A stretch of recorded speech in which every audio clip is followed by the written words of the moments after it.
right, good evening, free enterprise fans, RPG Limit Break watchers. We have another Week 5 do or die matchup here between CrimsonAvix and Kompootor. I am PK4787. I'm joined with Hupfin.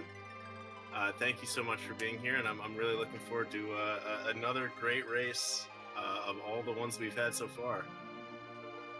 I'm looking forward to Edward's newest mixtape. I didn't realize that was on the objective list. It's a possibility. I think compose a song very well might be an option here moving forward. Yes, these have been very interesting weeks, very interesting matches, and this is a pretty important one for Crimson and Kompootor. The winner of this will naturally be at 3-2, which gives you a much better chance of making it into the bracket stage compared to going 2-3. Because if you go 2-3, you're out. So that's a pretty low chance. So the winner of this is at least guaranteed a play-in match to make the bracket round of 32. The loser, unfortunately, no longer gets to compete in the Gauntlet, but at 2-2 apiece, both fairly strong players. Looks like we have a Rosa start, not knowing what else is coming up, but not a terrible character to see at the beginning. Certainly will smooth out a bit of the early game, unless she gets paired with a relatively weak character and you're kind of struggling for the damage early on. But better to be struggling for damage than struggling to survive. Definitely true. Rosa, if you can find a decent bow, at certain points maybe you want a heroine robe early instead of a key item. But she is one of the people that you're gonna keep with you all the way to the end. So not the worst one to see at the beginning.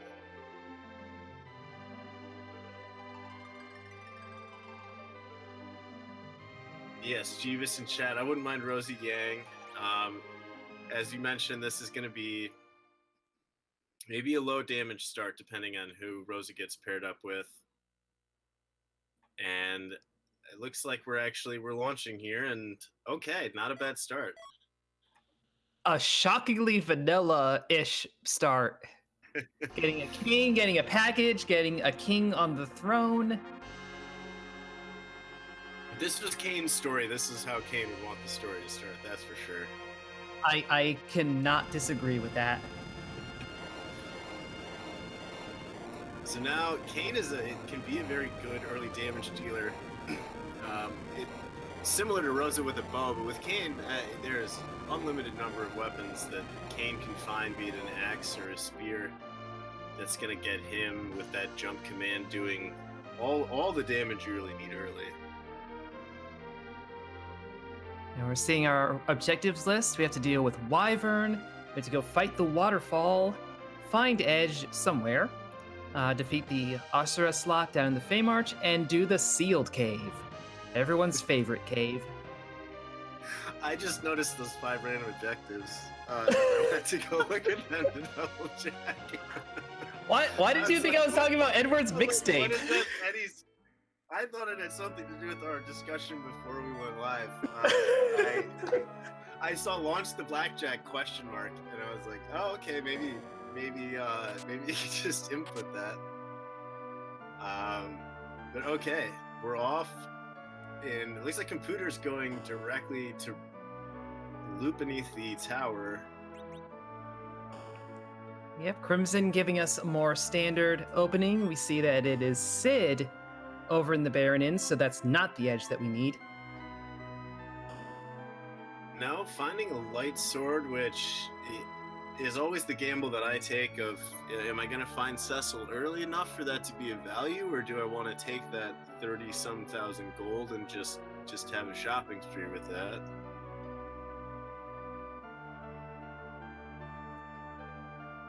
And we saw Crimson going into the water and getting those 2 items. I've been seeing a lot of runners not bother with those locations as they're doing their Baron sweep, and it kind of didn't pay off for him here. It'll be interesting. Personally, I have a very, very love-hate relationship with the Grimoire because it keeps casting Odin for me. Mm-hmm. It does do that. Yeah, it seems to have a very high probability of Odin, which accomplishes nothing and leaves you just one turn down. Better luck for Crimson here. Yeah, I've certainly pulled a lucky Leviathan out of it. Even a Shiva would work out in the right spot. We saw some kind of guards at the waterfall. I couldn't tell if that was guards or Baigen, but Kompootor is not interested in it just now.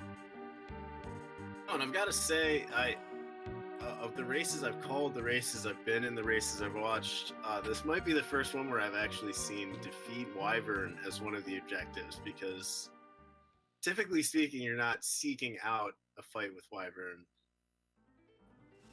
Yeah, no, you're usually running away and avoiding that. Because with this flag set, we do not have it on Witchburn, which would randomize the opening Mega Nuke to some other spell, which is usually not disastrous, but still can be. No, it's Mega Nuke. It's disastrous. Have fun. There are one or two spots in this entire game where Mega Nuke isn't gonna wipe your party almost without any interest in what gear or equipment you have on. So that'll be an interesting one to see. Hunting for that, we have sealed caves, so the loopy key is going to be required. The boss of Waterfall is a bit of a freebie. We'll see when people decide to go there, knowing that you can get there whenever you want. I typically wait until I have a certain amount of levels, just so that I can kind of close my eyes and hold A and get done with that one. Yeah, well, that one was Yang as the package prize, as it were. Kompootor not going to bother with that. And up on the mountain we have a child who can learn Quake. So this is more early potential damage here.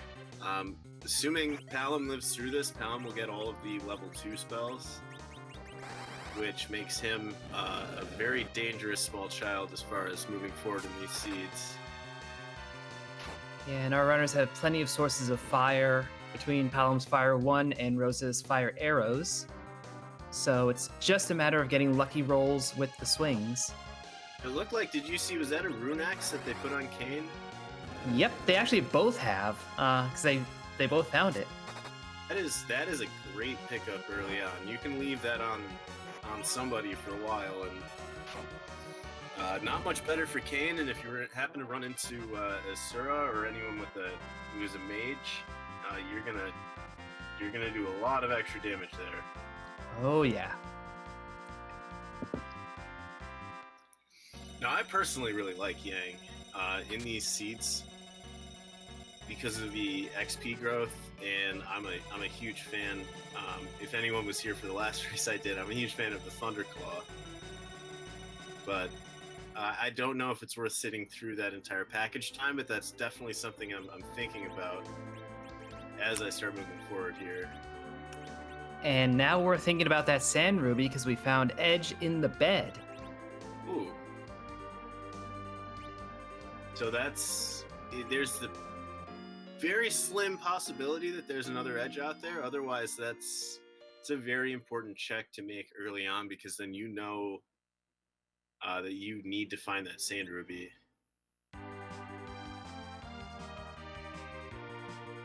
There's Kompootor selling the light sword, but you might feel bad at some point if you happen early on in this seed to run into a Cecil. Yeah, there are better swords to give them, but that's the best one that you're holding right now. And for this stage in the game, a light sword is remarkable. Still no sign of our underground access. This is Baigen in the Watery Pass. Yep. So this is a spots where a lot of the time you think you have what it takes to take this spot out, and then you realize that there's a good solid 2,000 plus HP here, so it's really not the fastest fight. Yeah, Octomam has a lot of HP because that fight is more around how many times you attack rather than how much damage you do. But Baiken just inherits that HP and says, well, now you gotta do it all. And script is just, whether you're going to take a lot of damage here or not, it's going to take some time because he's getting 2 actions in where most people you would be going against would only be getting 1.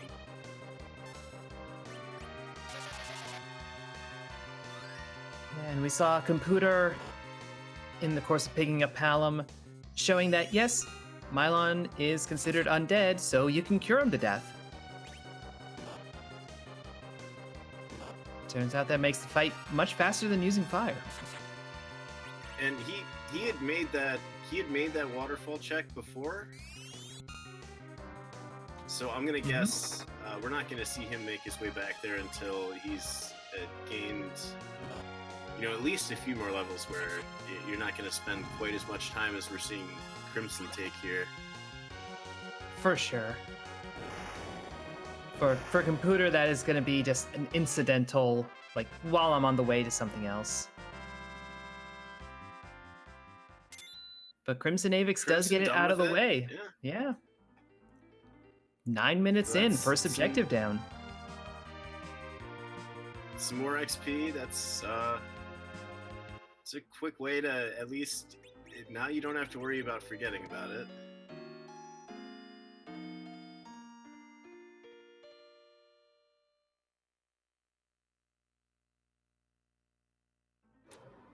Yeah, it's not a ton of XP because, again, that is a fairly early game location, but we're fairly early game still. Our characters are still pretty low level, so that will be a little bit of an edge. That's not going to hurt. Maybe not the ideal time to take that fight on, but it looks like they're both going to end up taking on this antlion at right around the same time.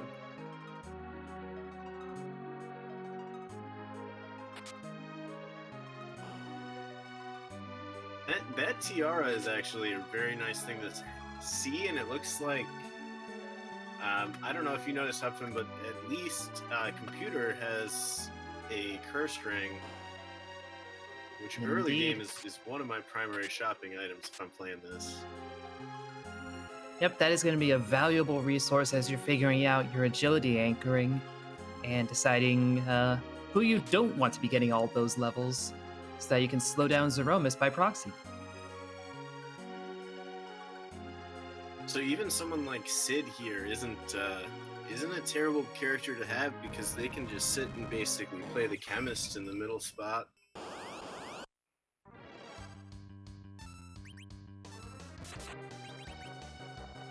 There's another a pretty okay place to find a relatively hard boss. Yep, it's not going to hit terribly hard, and they'll be at just the right speed that both of our runners can just lit through with Palom. So this should be no sweat. And actually, Kenatsu takes bonus damage once the wave is up from that lit, so if anything, the speed there actually kind of hurt Crimson, because you would have liked that lit would have killed probably if he had gathered the wave. Or I guess I don't know whether how Kenatsu identifies, but he takes ice damage from the before he gathers the wave and after he hides in the shell, and then lit damage from the position of having that wave drawn. So almost that speed kind of hurts when you're so used to Kenatsu in a much rougher place.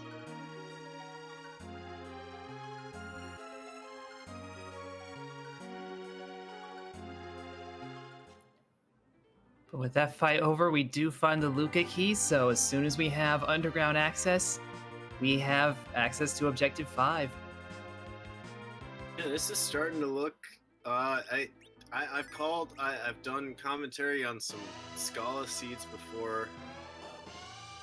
And my favorite ones are the ones that look at the beginning like they're about to be very, very quickly completed, and then all of a sudden you're still looking for Wyvern an hour and 40 minutes into the seed. Or so let's see what we can or you found Wyvern and you're looking for a way to get past it because it's at the Ogopogo spot or something very, very rude. Wyvern and elements, Wyvern Yep.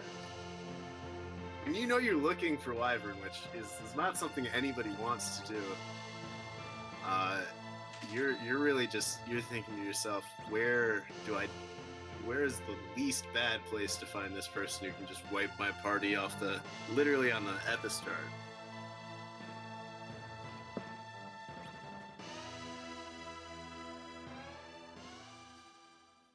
Well, if nothing else, we know that Wyvern won't be blocking any underground progression. So even if we do find it on the surface, we know there's another option. But Rubicon can block underground progress, so let's take care of this guy. Our runners high-fiving here, I think, is going to be a huge problem. You have the jump and the aim, so you're going to avoid some of the counterattacks, and Ice 2 is going to do most of the body of the work there. So we are dead even so far. Yeah, Crimson just holding that Bygone fight out as the lead. And we find a rat tail from doing all of this, so maybe that's valuable, but we're a little ways off from knowing.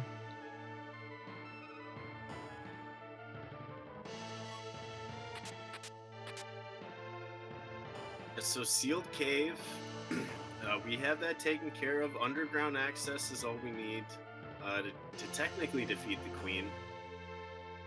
Maybe someone in chat can point out who the most difficult bosses would be at that spot. I'm thinking currently something like Antlion, but we'll at least know who the boss is relatively soon. Whether or not they're going to be able to get through it relatively soon is a whole different question.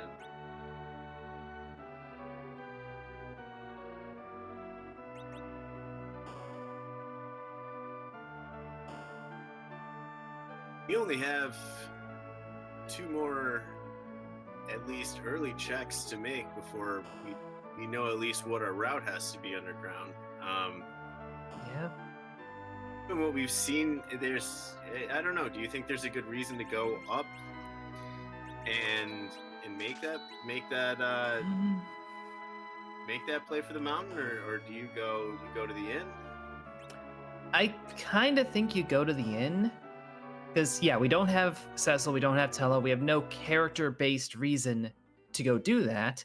It's 3 fights for 1 item slot versus, 2 fights for an item slot and a character. Sure, the character's Sid, but it's a character. The main consideration in all this is the Baron fights can be a little rougher. One of the Mad Ordeals fights is more or less free. So it's really more of 2, but you're also still technically sort of on a boss hunt. I'm not saying that would be why I would make that trek.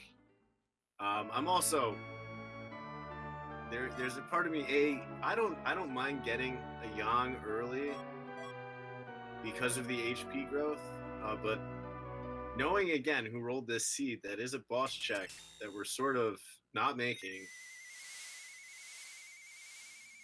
I would be interested to see. I've had Wyvern hiding here before. Well, it looks like Crimson is going to make that check. Having dipped into Mist Cave and found that it was just the alt Gauntlet, which would be 6 fights of very squishy characters for basically no experience. Why would you ever do that? Where the experience counts for nothing and the points don't matter. I mean, I have an affinity for Yang. You can carry him if I'm just saying, if you get underground, you get you get access to some sirens, and you get a thunderclaw, or the ones that actually matter. But I just like the thunderclaw. That yang is gonna offer you a fair amount of tankable damage and potential Zerk target as well. I mean, the dude's got a claw available for, I'm pretty sure, every elemental type in the game. You got fire, thunder, ice. You got poison. Charm is not an element, but like close enough. Cat is definitely not an element, so it kind of falls apart there. But I didn't say they were exclusively elemental. Oh, but the just that he has a versatility. Charm works on giants. The thunder. There are more bosses that are weak to that thunderclaw than there are ice or fire. Although we've already gone through Kainatsu, so that's technically one. Utility is there, and there's only a Sid in the bed, and then what if you have a Hook Seed, and who knows who you find after that? So I don't disagree with your play. I don't know if it's, as the commentators, we have access to 20/20 vision, so we'll see if it's the right one, but I don't disagree with it. Yeah, unfortunately, the package play, at least in the Wyvern hunt, was not the right one. Got our hopes up, but it's just D-Lunars. It's a sparkle. It was close. But no, Kompootor is going to go and play for this Sid, finding Magus Sisters as fight number 2. I don't think they're too difficult in this spot. That Stardust is going to be a great start to the damage. And that Fire, too, is going to be a nice bonus to it. That is one of the best parts of getting the Magus Sisters in this spot. The speed is just so that Mindy has some sibling rivalry issues. Kompootor must have either an Elven Bow or mute arrows, because that arrow did 1,200 damage, and that's a lot more than I would have anticipated.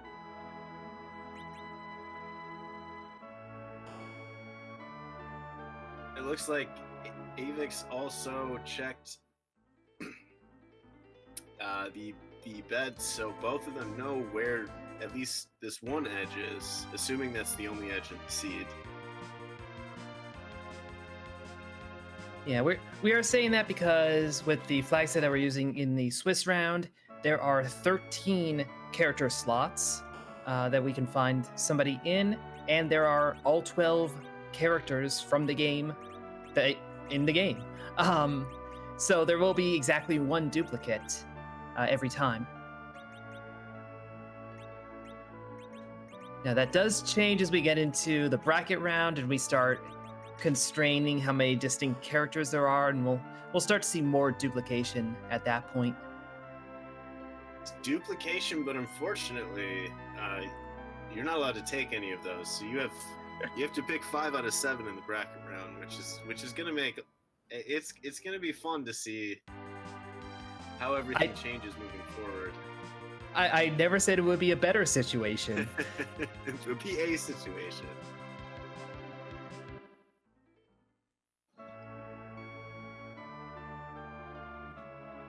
So Kompootor is... we have... Yeah. But go ahead. We have required ordeals here. I didn't see the reward from the inn. It's just Leviathan summon, and we don't even have Iridia yet. That's some good money, at least.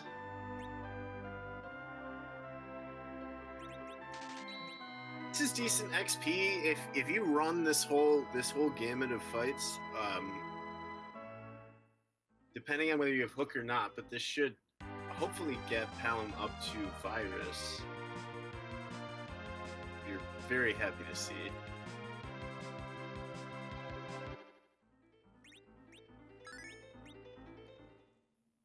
Yeah, of the sparkles, this is a good one to have on your path. Not a terrible fight. Just be careful what magic you cast, that's about it. Build him in an early spot is very nice to see. because Pilgrim's counter is just casting slow, it can turn into a bit of a very annoying fight, but not a difficult fight. So at a low HP spot, I'm definitely fine with Pilgrim here. I'm hoping for a hook. I'm wondering if you agree with me here, Helpman. Well, you know, having to go the hook route, that does get you some boss slots. It does get you another character. The boss slots are not going to be Wyvern. The character could be a double edge. Yeah, make him do it. And as confirmed in chat, this is now a jet seat because the Thunderclaw was on Mount Ordeals. So this is game over. This is game over from here. So dolls, also not that difficult. Yeah, I mean, I'm commentating something. I have the exact opposite approach as to what I'm actually running a race. So I'm all about as difficult as possible. Yeah, the dolls could be annoying if you don't have that AoE, but Kompootor had that AoE with that Gaia drum, so they are gone in one shot. It is when you pick up a Gaia drum, that is the exact fight that you're looking for. An early fight where you need that AoE damage. Actually, Pale Dim, if you don't take off that Fire Claw, you're gonna take decreased, or the Yang is gonna do decreased damage because of the absorption. First look at the item up here. Yeah, Pale Dim absorbs lightning, by the way.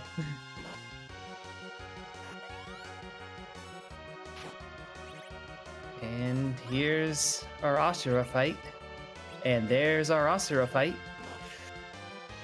Yes, and goodbye. That Rune X, or whatever they struck Asura with, is not gonna. She's not gonna stick around long enough to be a nuisance.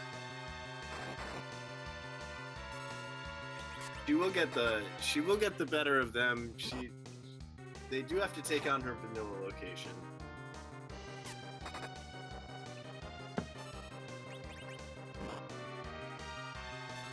And we don't even get a message about Tela learning Medio. I don't see this seed being very interested in Tela anyway. No.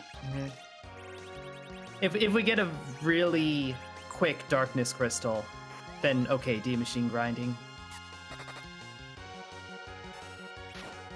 But this underground access, it opens up 3 more shops. Mm-hmm. Pretty large potential of finding the sirens. I don't know how you would try to get through an egg at this point, but actually Palin might have stopped, so we'll see. But yeah, and I believe you can also find coffins in a shop. So if you luck out, there's your 1-2 punch. Yes, also true. Coffins, hourglasses. There are a few options available, and with this early Palom, one of those is going to be enough to at least get you through potentially the Dwarf Castle fights, so you can find another character.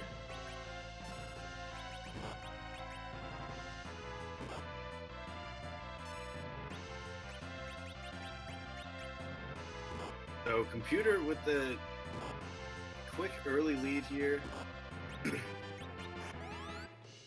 Yep, certainly in terms of underground access, CrimsonAvix has done the Bygone fight at the Waterfall, so is up on objectives. But that's going to be a quicker and quicker fight the longer Kompootor puts it off. Not a huge concern, although we might get to see. Oh, here we go. Oof.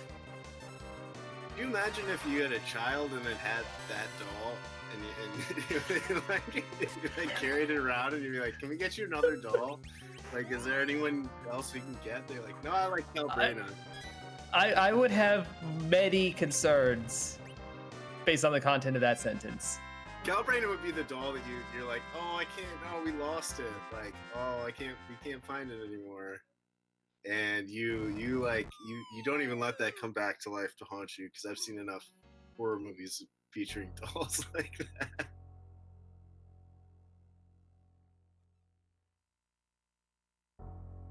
There's one coffin, and there's seed validation. It was. It's a someone Packer. Confirmed maybe in chat with that. Yeah, I saw Packer. Yeah, he's from Green Bay. Okay. All right. Not all of the jobs will be glamorous. Yeah, still needs to be done.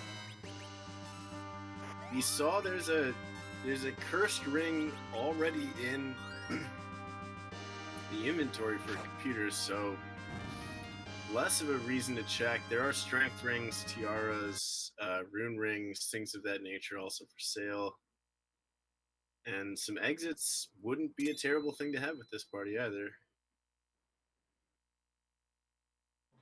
And I'm selling that Leviathan summon just out of spite.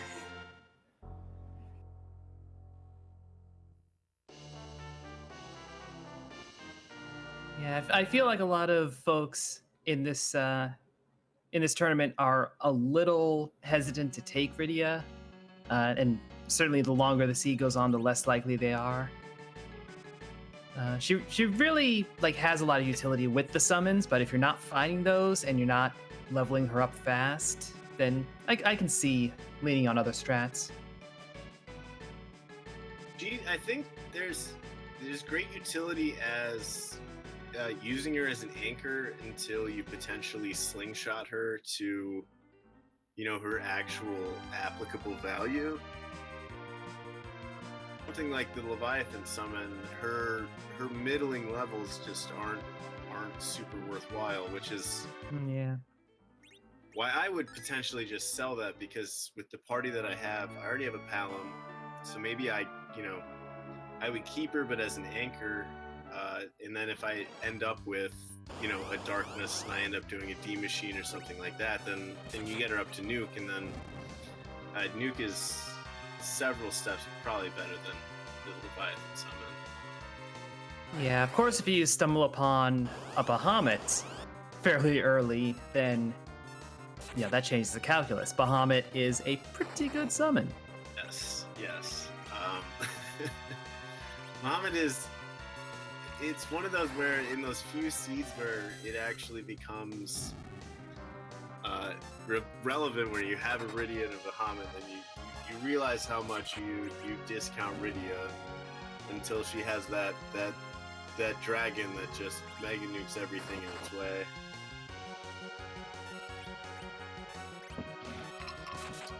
So we're finding Dark Imps down in the Dwarf Castle.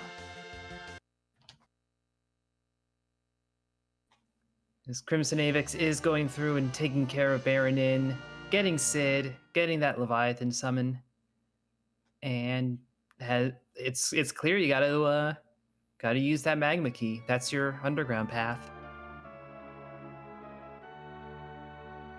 Still not a bad check early.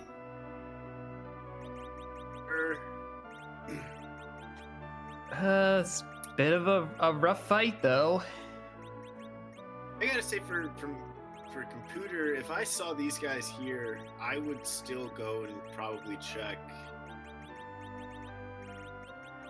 You're definitely gonna go now, getting wiped by those things. The Fae March, because some hourglasses and some life potions could turn this from what just happened right there into, getting a lot of bonus XP. Yeah, that is a spot that absolutely leans on having those hourglasses, because that dark imp fight is not immune to stop. You can use the hourglasses and just freeze them in their tracks and do whatever you got to do. Really, that wipe there maybe very much potentially evens out the between the two, particularly the Sheila 1 check is an interesting choice considering you've already done the first fight of Fabul, and I think I saw Rivers in the chat, so he must have known that this was coming. But okay, now going into the Fae March, so this is a different route than I would have thought, but this makes sense now that I would take this check. I suspect Kompootor is probably thinking, well, the odds of the pan being down here in any of these spots is low enough that, like, whatever, I'll just do the visit now, go off, like, to the moon, wherever the pan is, and then come back if I need to follow that breadcrumb. Oh, but it looks like Crimson is running into the NPC boss, at least briefly.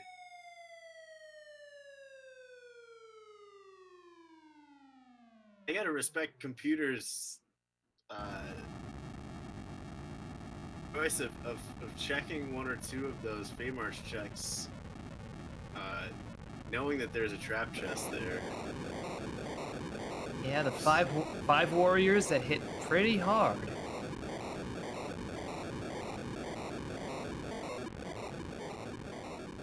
Get our check on the Queen boss and the King boss at the Fae March. We've got a wall and a lunar sparkle. That's a sparkle.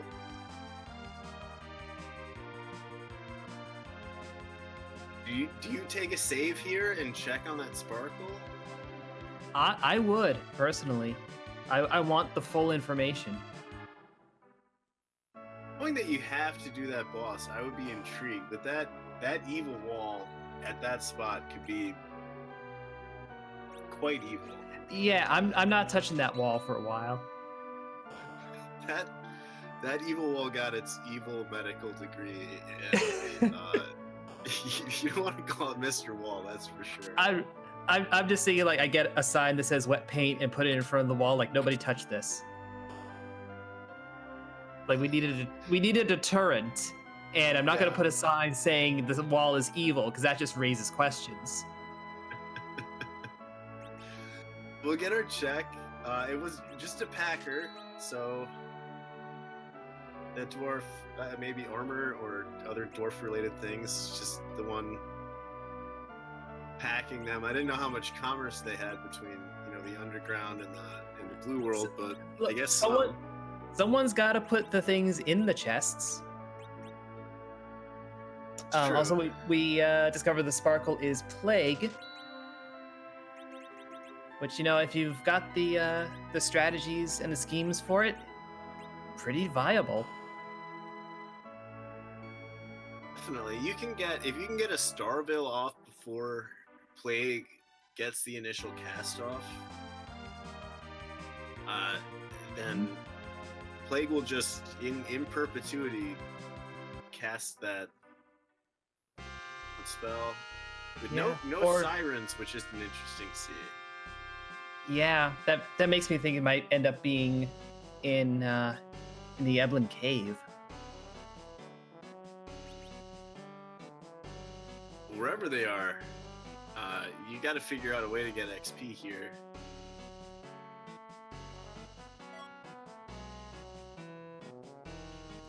Well, Crimson did find the coffins in the Dwarf Castle, so there's that half of the equation at least. You can take on pretty much any egg.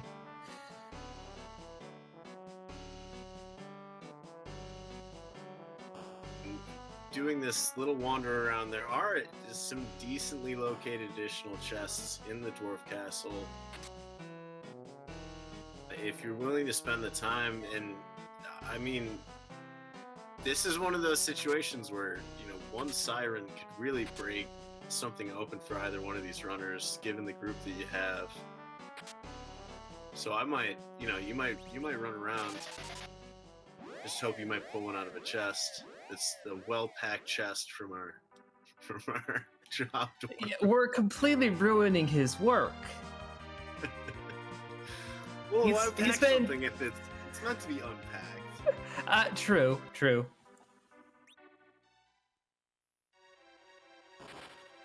much this is one of those, uh, you, you have a lot of choices, you just don't have any really good choices. There's very much a part of me that's saying you could raid, you could loot all of the tower, and you could take those monster chests. I don't know how many levels Yang has, but 1 power with Yang and that Thunderclaw, and you could gain at least a little XP off of those trap chests, as well as checking, for some high level items.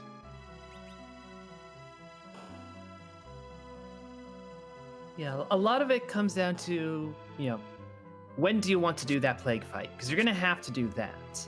Do you want to hold off, get some more equipment, get some more levels, so any given strategy is just that much easier to do?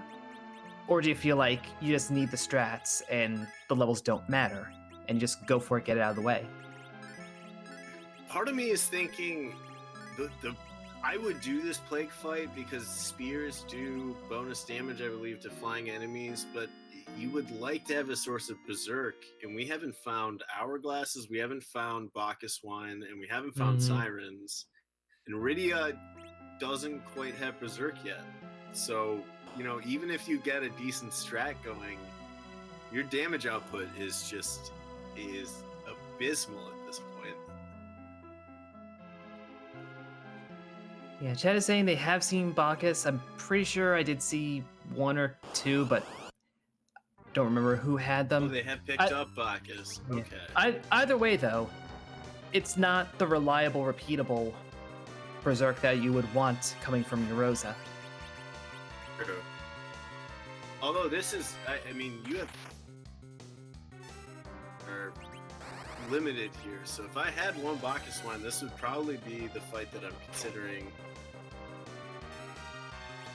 a great XP. But as we saw with the levels that you have,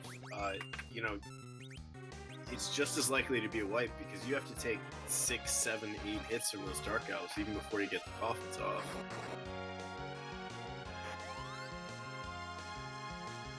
We are seeing CrimsonAvix take on the Plague fight. Gets a solid setup. Gets the Starveil off. So now Plague has been hit by the countdown. We won't get to see the count happen, but eventually Plague will die. That is true, and you can work this same life, you can work the same reflect count strat in this way if you can get Sid up and Starveil Sid before the count comes off. I know there are specific ways where Plague can run the count on Plague. I've never fully grasped the numbers behind it. Oh man, I'm not fully grasping how Sid and Kane have been sitting on 0 for a while and nobody died. Pretty much the entire length of Kompootor's Beigen fight, which was over and done right quick, getting us tied up on objectives.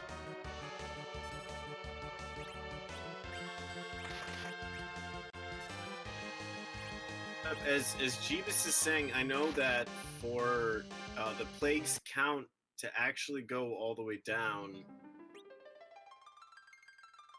you need to slow Plague to a certain amount. What I would be going for here is Curse Ring on Sid, put whoever your fastest person is at the top, and then throw a Starveil on them. And then you have as long as the Starveil lasts to do every bit of damage you could possibly throw out.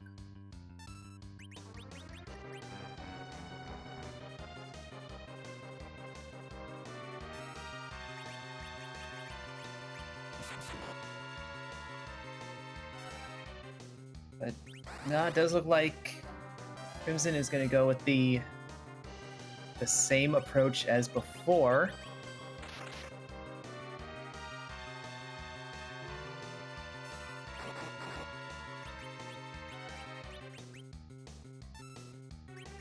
Let's see. I think Kompootor is gonna make another play at this the Imps fight, which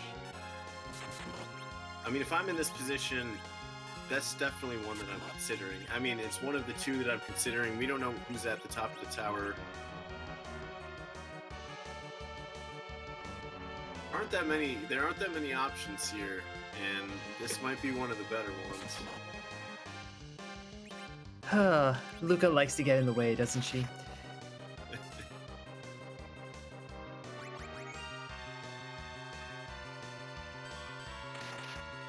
This, for chat, this boss, this plague fight is required. You might not have to do it right now. It is required.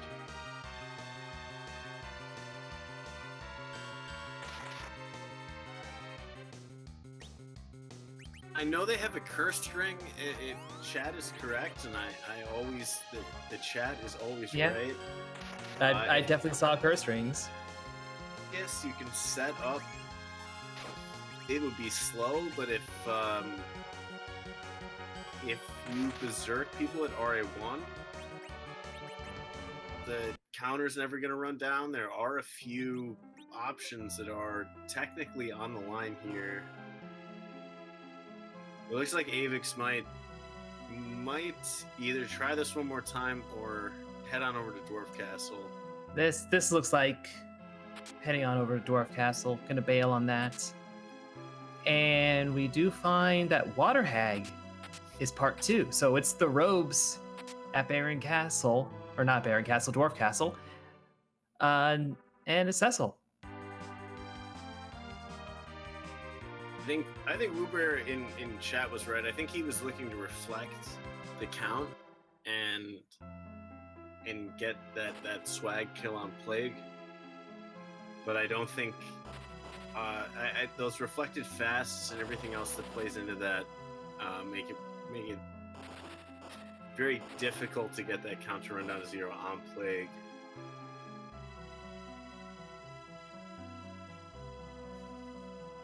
Yes, this fight for Kompootor is basically a rehash of the previous fight in that it just takes 3 hits. Whereas the first one required 3 hits with coffins, this just 3 hits with anything. And there goes the Water Hag, and that's a Cecil in the party. That's 20,000 XP for both of those fights. That Cecil just got 22 levels, so you can get this done with quickly. It's definitely somewhere you're looking to gain that XP with no sirens and anything else.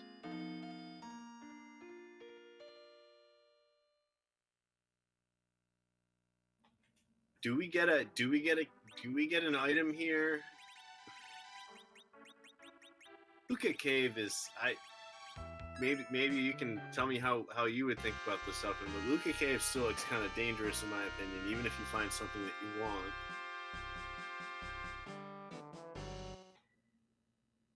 You know, I kind of agree. The boss slot in there, it's mainly that it's fast. That Avenger Sword will probably help.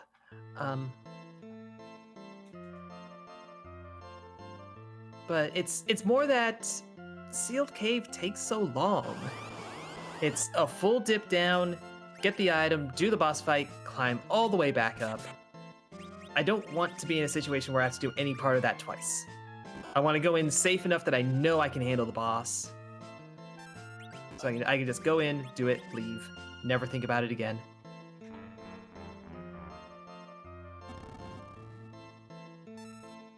I'm wondering what's going through Kompootor's mind as you start equipping for this here, which is very nice. But you gotta make a long run down. You gotta decide if whatever you find there is worth it, and then you have to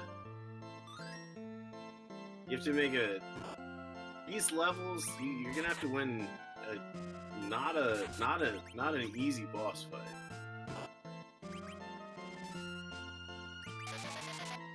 Yeah, and it's like the fight at the waterfall. It's like the plague fight here. You know where it is. You know you have to do it. So, decide on the when. And there are still a few things you can check out. There's Sheila 1. You can do a keyless tower. Not exactly appealing, but it is a thing you can do. Keyless tower, we haven't seen. Have we seen the Sheila 1 check? I don't believe we have. Both of our runners have set up for it, but they haven't gone back up to the surface.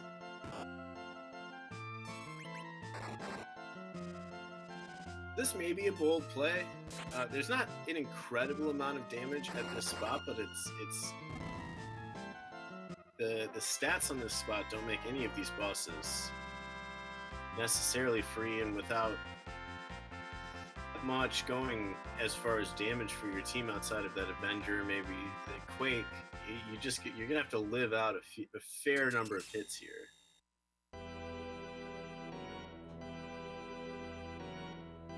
Yes, we saw CrimsonAvix didn't bother with the coffins. Maybe hasn't purchased any or just doesn't want to spend them, but lucked out with a charm. And that's gonna get the Cecil. This fight should be free. Yeah, How many party members you have up? Which you have 5, so you're probably gonna win this one out.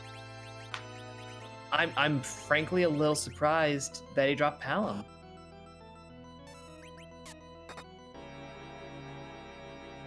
I feel like most folks would probably drop Sid, maybe Yong.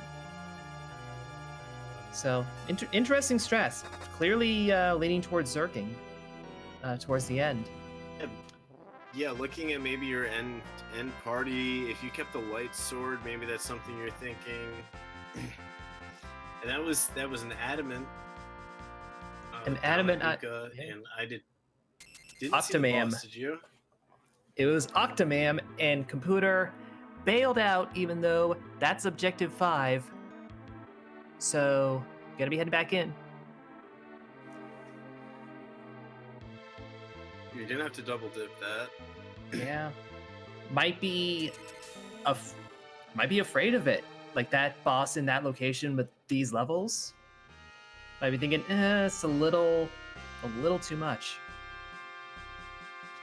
But it's gonna be, it would be interesting. I think with that Avengers sword, maybe you get enough hits off, but that would not be an easy fight. And Sheila gives us the hook. It's a character check. That's one more place to look for hourglasses, Bacchus wines, sirens, bosses. Hat tail that we've had for quite some time. That's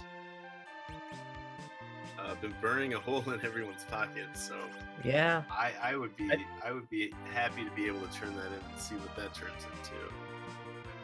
And it's looking like that's going to be Kompootor's first play, is to turn that in and see what we get for it.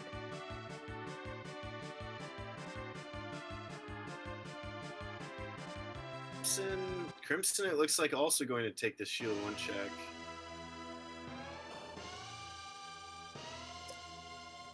And it's music.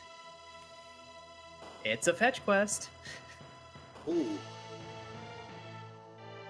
Now, a quick reminder to chat. Sadly,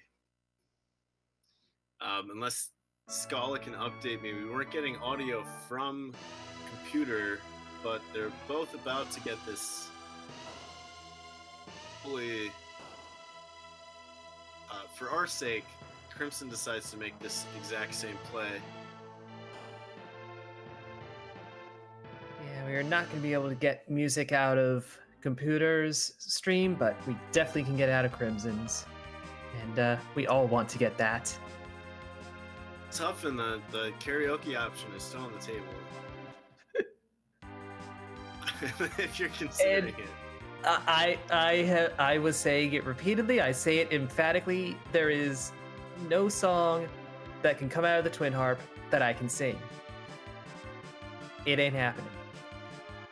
All right, fair. It sounds like Skull might have some ideas in mind, so I'm equally as excited for that because it looks like we're headed right to music.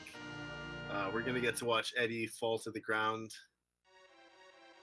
and we're gonna get to see. I mean, we're still on a Wyvern hunt here, and with this party, might make for an interesting Wyvern fight if we happen to run into Wyvern here. It very well could.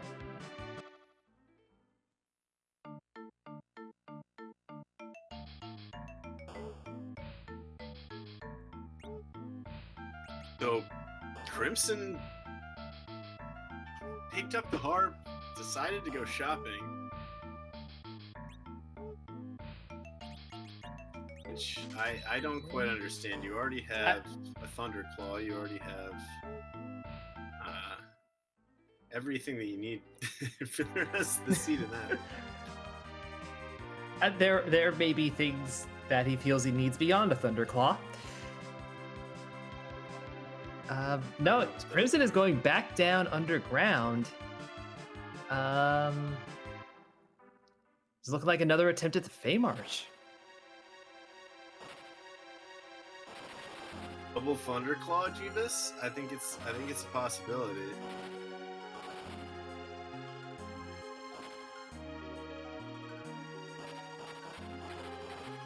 But okay, it looks like we're getting our taste of maybe not DJ Spoonword's dulcet tunes, but let's see if Scala has something prepared for us after Eddie falls down onto the floor right there, which is my favorite part of this whole game.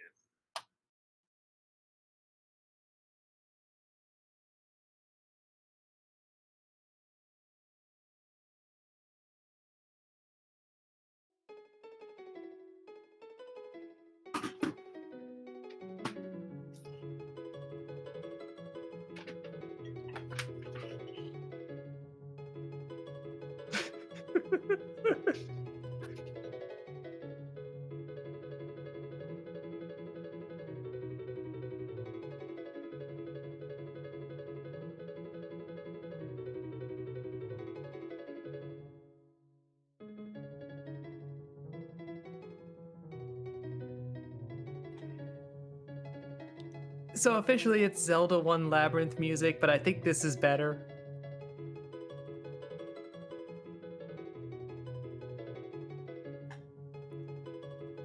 Also, it's a vanilla Dark Elf.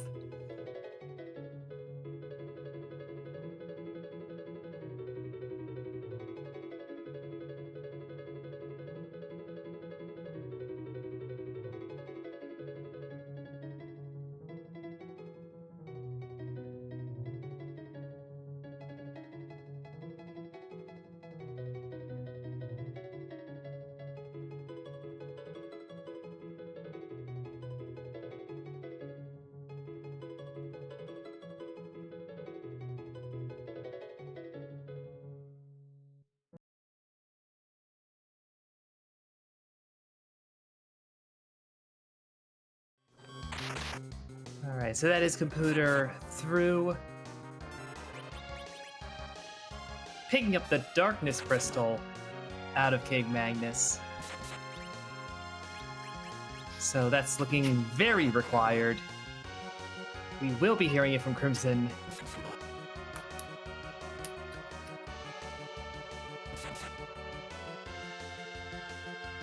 I'm gonna guess if Crimson has one more tough fight here, I would go chase that harp.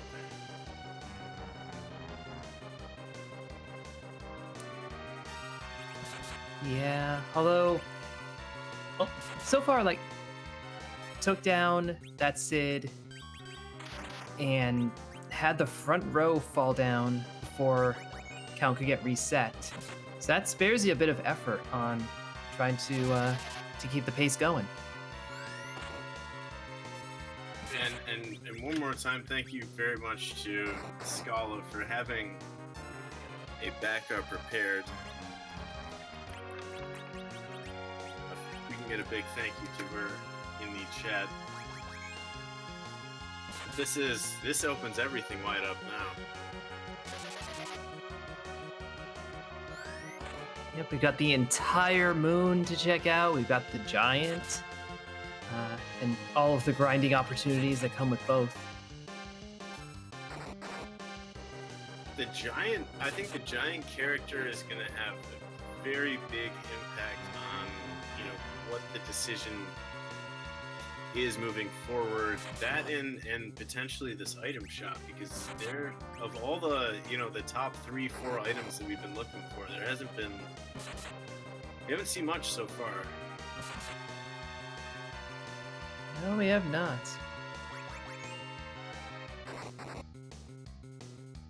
We're maybe taking this time for a quick break, but forgetting that there's an input you have to make in the middle of this dialogue screen, which well done for. Yep. Seen many a friend do it. It builds the anticipation.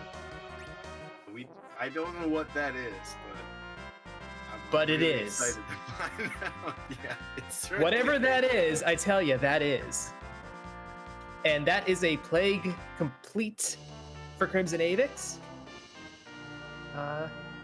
And just getting some Artemis arrows for it.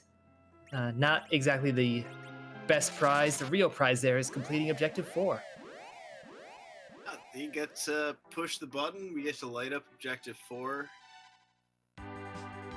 And that leaves basically top of tower or the harp as the two options for Avix. Although I had forgotten that Avix hasn't gone Luki yet, but actually with these levels you might take that Octomom on with that Avenger sword. You might have a decent fight here.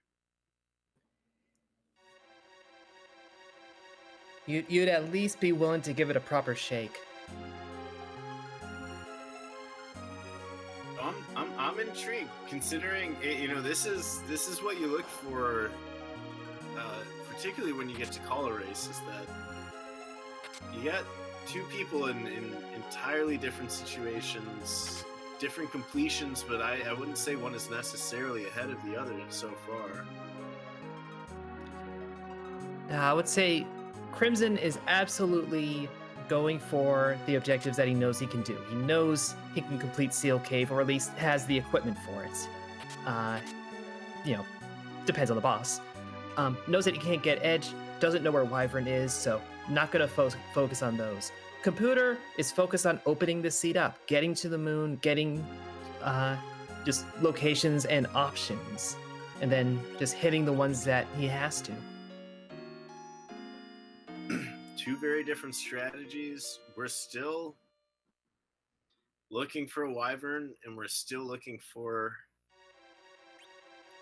the Sand Ruby to get that Edge. Is that no character check from Kompootor going up to the moon? That was no character check. That was just hitting up the shop, finding some Hourglass 2s, and stocking on up. Granted, is a great item to have. You find yourself a Fu or a Tella there, and you've opened up, the ability to get your team to endgame levels.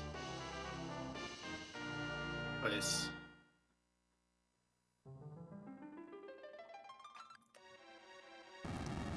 I don't know. I guess Kompootor is planning to put those hourglasses to work. I don't believe they work against Plague, though, so maybe thinking somewhere else. Possibility. I gotta say, we're over an hour in, and we're at items for one of our runners, and I don't know, 7 for both of them. So maybe you don't want to take those moon bosses on. Maybe you're hoping you can pick up 1 or 2 additional key items before whatever you plan on doing with the moon or going to the giant. Yeah, get the levels and get yourself to where you may be able to double the XP if you stumble into the 10th key item. This Octomom is shrinking very, very fast. So I would think Crimson makes it through here. It's gonna take a lot of punches, but you're not gonna. There's not gonna be that much coming in return. And there's the Thunderclaw. Sound chat. Oh, up to 770 from 440. Just look at that. Look at that crazy damage from the Thunderclaw.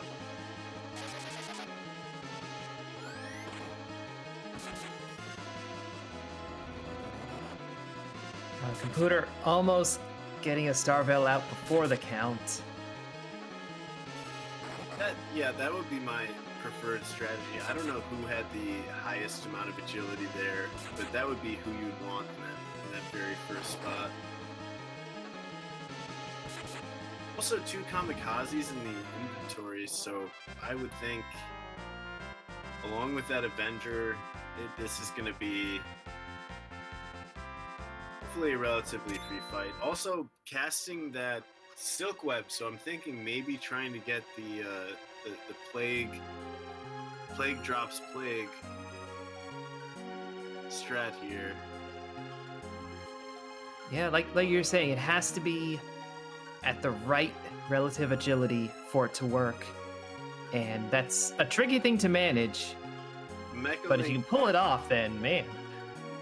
Yeah, Mechalink in chat. So if you get Plague to reflect a count back onto Plague, that count actually still persists onto Plague. So Plague has a count. It's just Plague's relative agility is very high. So if you use the Silk Webs, a certain number of Silk Webs, then Plague's count will actually go down, and Plague will die from their own count. It's not something I fully understand, but I've done it on accident before, trying to go for that exact Star Veil. So I believe if you slow Plague down enough, then they will die from their own count. That's about as much as I know. We'd need somebody in the chat to give a better explanation. All I know is the core part of Kompootor's strat right now, which is kill off a party member and bring him back. that's the more. It's a direct approach, but it works. Yeah, less nuanced, but it certainly gets the job done almost all the time. Crimson got through. Crimson is out of Luca. So, lacking that music check, again, both of these runners have made different checks. So we're going to have to see where we end up after this tower check here. Well, Crimson is probably going to be lacking for options. Could end up getting the Earth Crystal as a bit of a red herring, or perhaps Baron Key. That Sand Ruby would be a marvelous pull, but more than likely it's going to be, good. More than likely going to be thinking, let's go use that harp. This is our first check of the boss here, and it looks like it's CPU in the what is that, the King Queen Eblin spot? Ruby just dropped down there. I can never keep them. I think that's Ruby. That's Rubicante. Yeah. But we're facing off against elements right now in the Luge spot.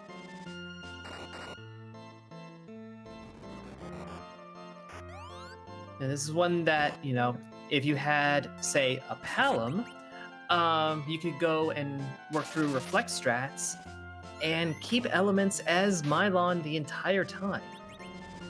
If you're doing it physical, the old-fashioned way, it is going to cycle through with the 4 fiends, changing up the resistances and the weaknesses as you go, until you get to Val, who's just weak to everything for reasons. Sadly, they only had really the 3 elements, so Val's element is kind of like just protecting. Meanwhile, Thunderclaw doing additional damage there against the Kenatsu. But what this item is, for those who haven't listened to me just go on long transgressions about this, that's the Baron key, so that's a rabbit hole potentially, or maybe that sand ruby that we're looking for. Yeah, could lead to Sand Ruby, could lead to Wyvern. Does lead you away from this evil wall, which is incredibly evil. Yeah, I've attempted this fight many a time, and it's not worth taking. Yeah, it's one-shotting Sid at these levels. Meanwhile, though, in the all of those trap chests have these searchers who are weak to the Thunderclaw, and if you have someone like a Cecil, a Kane in your party, you can one-shot those with a Thunderclaw, and you have the potential of pulling out Zeus Gauntlets, Crystal Swords, any of the high-tier items. So it's something that if I end up going up there early and I have someone like a Cecil or a Kane, those fights take 8 seconds apiece, and you have the potential of pulling out just absolutely a game-changing weapon.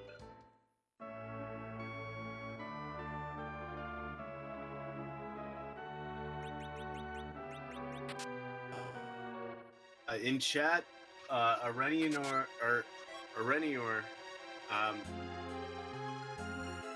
already technically dove Sealed Cave, saw the item, saw the boss, and then decided to reset out for later time, I'm assuming.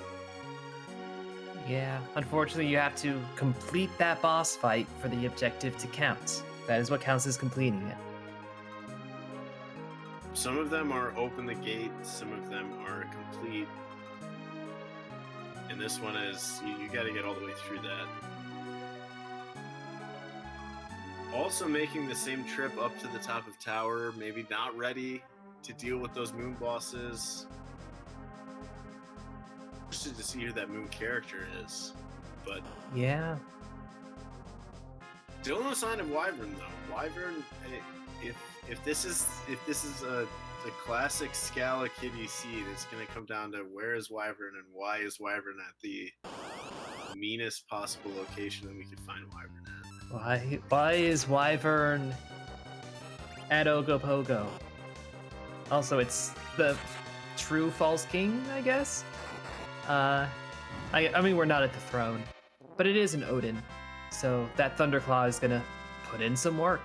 There it is, Thunderclaw. Yeah, throw your freeing Thunderclaws out there in the chat. I respect the crusade. And So- there's a Mist Dragon. Oh, so that's double value there. Yeah, we have a reverse invasion. Rather than Baron taking out Mist, Mist has taken out Baron. It's just amazing the size of these people who fit under the robe. Yeah. Like, nobody noticed that was just like a giant Mist Dragon. It seems compared to the sprites of other enemies, it seems a very normal sized dragon. Very, very healthy, reasonable weight. I mean, I'm not a veterinarian, who I assume would be the doctors who understand dragons. Yeah, who do you call if like Mist Dragon has an illness? Not Eddie. So Crimson is definitely getting rid of him right quick. That's one of the inputs you learn very early on in this game, is how to ditch somebody and not keep their arm, like their equipment, as quickly as possible. It's like A left, right A. Yeah, because pretty much nobody's. I agree. I'm sorry, I agree, chat. I mean, the Gauntlet down there obviously would be more people. I'm just, whoever's taking orders from these people, like, what sycophants do you have that are just like, oh yeah, of course. The Gauntlet on the throne is just a democracy. It's just a council. It's just a legend sword. So we can. We can get is an Forge Excalibur. Right there. Yeah, that Yeah. is Forge at least. Yeah, no, Crimson was the one who actually took the Ediment, so that's Cecil right there. Get his second best sword, and opens up that shop. Because there is a shop at the Forge as well, and that does have good items. There's a potential of sirens. The only shop we haven't seen is the Evelyn Cave shop, which from what we've seen, without knowing the Moon character, sirens might be of some considerable value here, because we're getting closer and closer to find Wyvern, which is my guess for how this seed is going to end.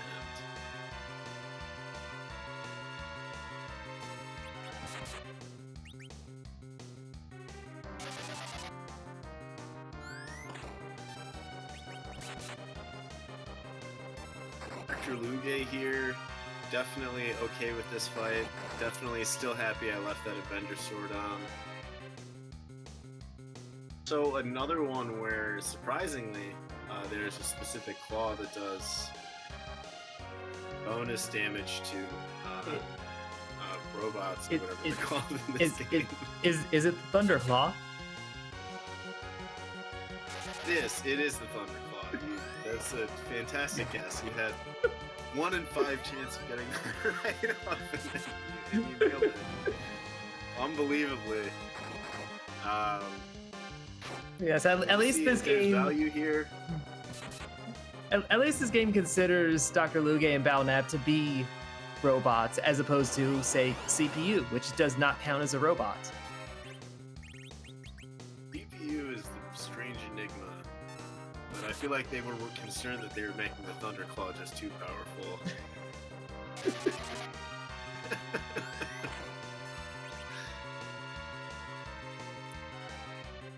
Value here, this is not the fastest fight. Something that you can go check out of this. It might very well be worth the time. At the very least, it is a good splash of XP. Definitely. I was just thinking that, given that we haven't seen options and Crimson hasn't done the harp, so the moon isn't even on the table. Depending on what you get here, you might just walk it out. Granted, you don't get as much XP from Luge as you would from... Well, that's an interesting Ouroboros. Baron key and tower, tower key and Baron. And the snake continues.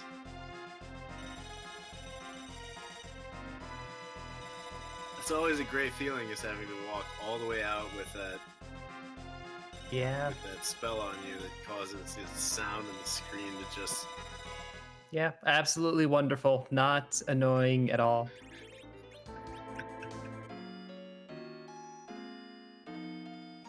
Fortunately, quick cap and we'll set you right. Yeah, I would do the same here, just for the sake of my own mental well-being. I will also point out, as Kompootor has taken off Odin using Quake, because Quake Kid is fully online at this point. Palin does not need very many levels to get a very good spell. Looks like Crimson is over the 10 key item mark? Or maybe I have him at exactly 10? So Crimson is exactly at 10. Into that harp, maybe, any grind option you can locate here. You might have saved yourself to double the effort here.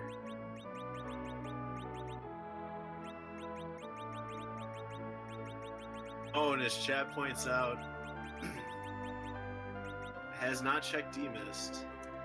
Yep. as we are all wont to do when you find Demas in a place where you don't immediately think I should go check that.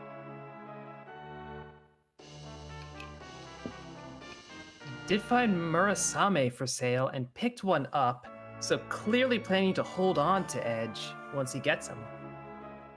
You are late enough in this seed that you're thinking, what's your final party? And for Crimson, it includes Edge. Ditching that Palom early was I mean, a pretty surefire sign that we're getting pure berserk strats.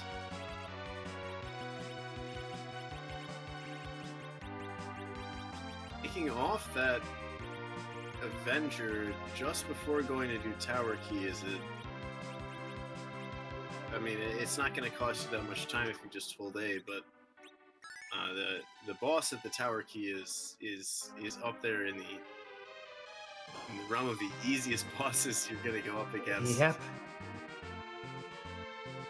It is, for all intents and purposes, a random encounter in terms of stats. There's because that's where the formation comes from. Yeah.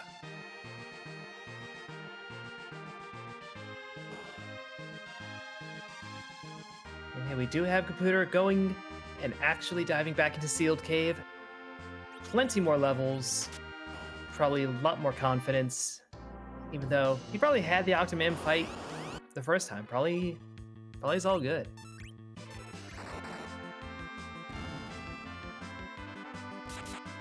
It's still a freebie.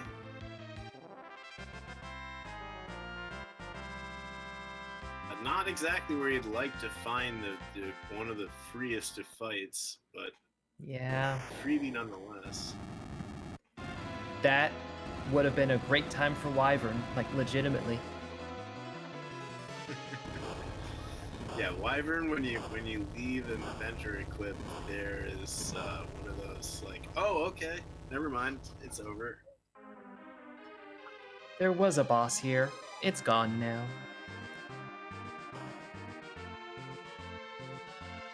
So Earth Crystal, I believe, is the only item that we could find here that would prevent the eventual required music. Yeah, that's the only thing that can send you on a different route. Getting the Sand Ruby out of this makes for quite the chain that ended up being necessary. We could get the Pan and have something on Sheila too. That's still a possibility. It's true, I was just thinking Pan into Earth Crystal and the pass with Earth Crystal holding Sand Ruby. Moon entirely not required, but then I don't think you're comfortable fighting Zeromus at this fight, and that's not a Scala Kitty seed. That's not a Scala seed at all. That's just an Excalibur. That entire chain just led to a second Excalibur. What you like to see, not what you're hoping for there. So here we go. We're gonna get our round of tunes here. We'll get the intended music for this seed, unless Scala Kitty decides to play a gag, which we would not put that past her. I would have no qualms with that either, but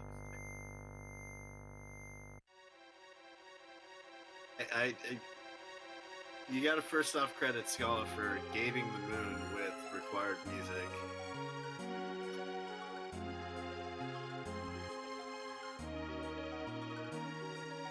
So depending on the routing of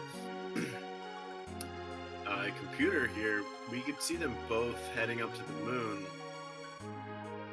Like, for one of them again, for Crimson for the first time, at almost exactly the same time. Yeah, Kompootor would be leaving a few more things on the Earth, but at this point, the moon is your highest density of value. It's gonna be some tough fights, but it's higher density. It's the Odin spot would be the Mm-hmm. Which, as we saw, leads you on a little bit of a goose chase. a little bit of a goose chase. Just yeah, a whole goose chase where the end of the goose chase is a sword that you already have. Getting to warp out of here, which is an underrated value to keeping that bound with a required Luca cave. But okay, I'll be silent as we get our actual tunes here.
And that's CrimsonAvix through getting the Darkness Crystal as Kompootor heads to the forge, gets a bit bullied by a dwarf, and gets the Excalibur.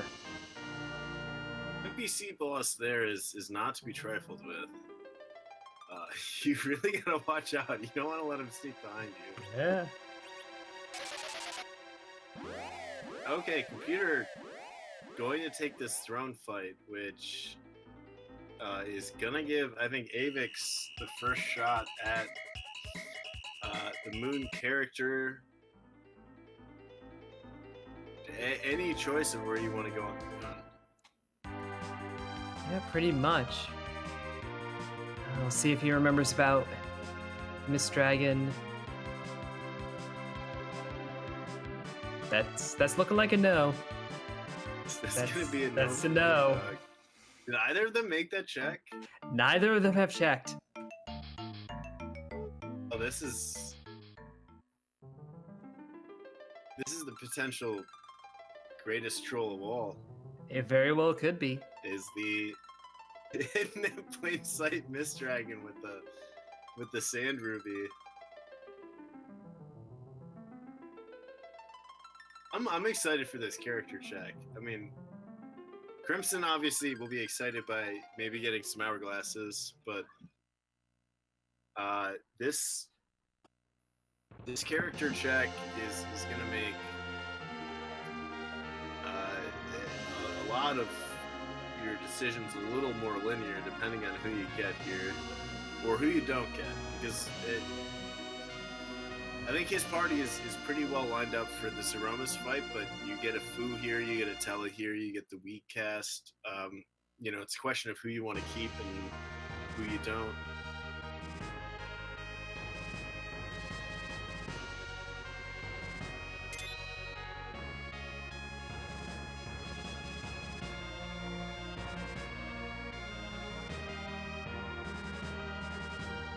Yes, as Chad is pointing out,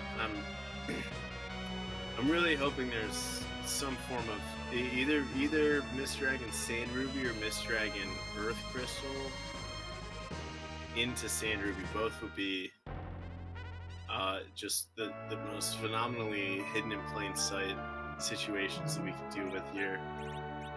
Along with, yes, a Wyvern down on the Eblin Path, which are these two have had available for a while. They've had that hook for a while.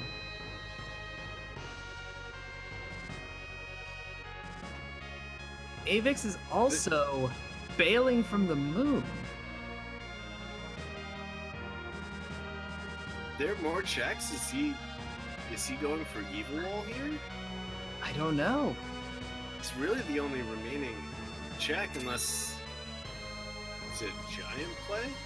No, it's a big mistake. Okay. I've done the same thing. Yeah. You're like, right, I used the crystal to navigate. Wait, that's not how I'm trying to navigate. That's the muscle memory of not being used to having to hop into the ship for other reasons besides going up to the moon or down from the moon. Well, okay, we'll get our character check here. This should be interesting.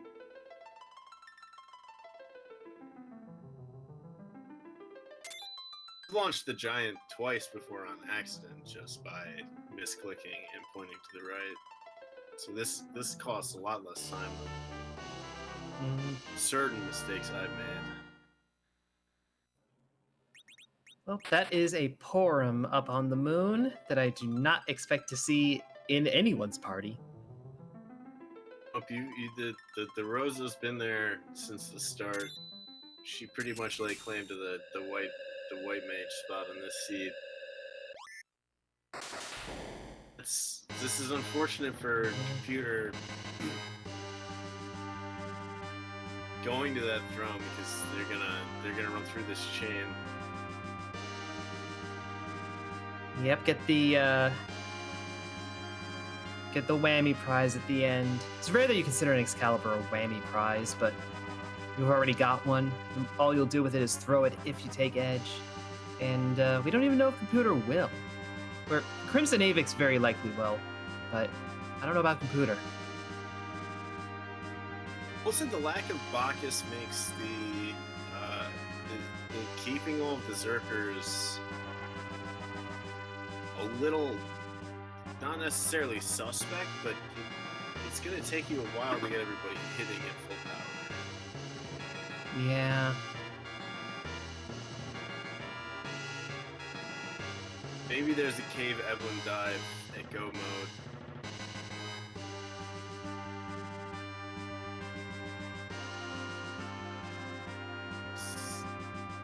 Go mode has one or two interesting things still staring at it, so we're gonna have to see where we end up here.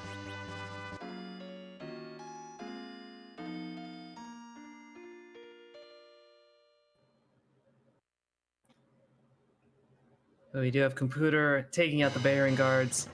It was never going to be a challenge. And CrimsonAvix has been making his way down into the heart of the moon, or what very much seems like a bottoms-up strat. With 10 key items, this is going to be half XP and half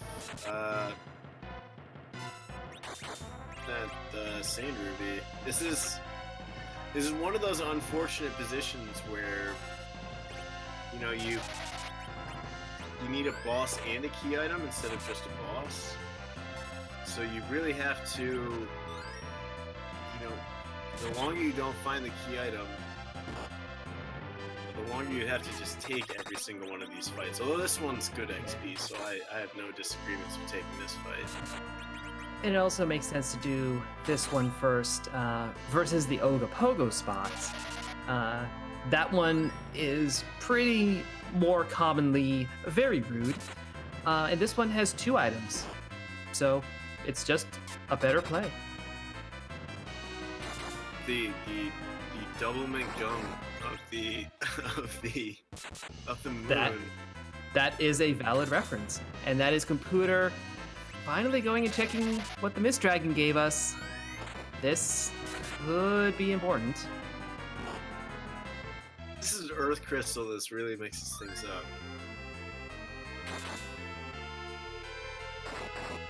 Nope, it's a Moon Veil. Okay. That dream is dashed. So Crimson remains not punished for forgetting or skipping the Mist Dragon check. Not incredibly punished for skipping that moon character, given that it was just a pound.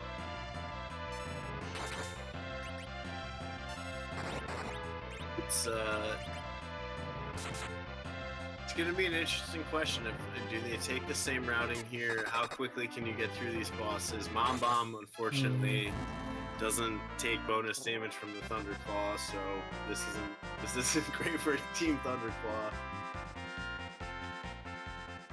No, but the Excalibur does enough damage. Crimson gets the fight taken care of before an explosion and gets an Earth Crystal. So there's another path.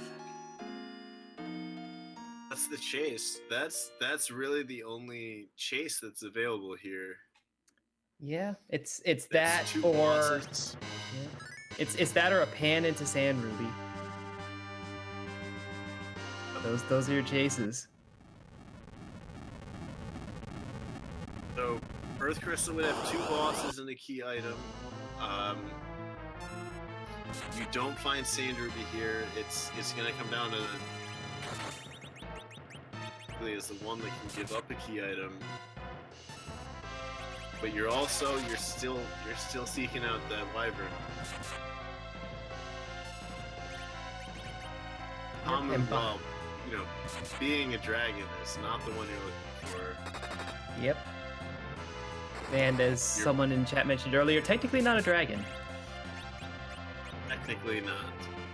Bahamut is classified as your parent who is telling you it's time for bed and counting down the amount of time before they get really upset about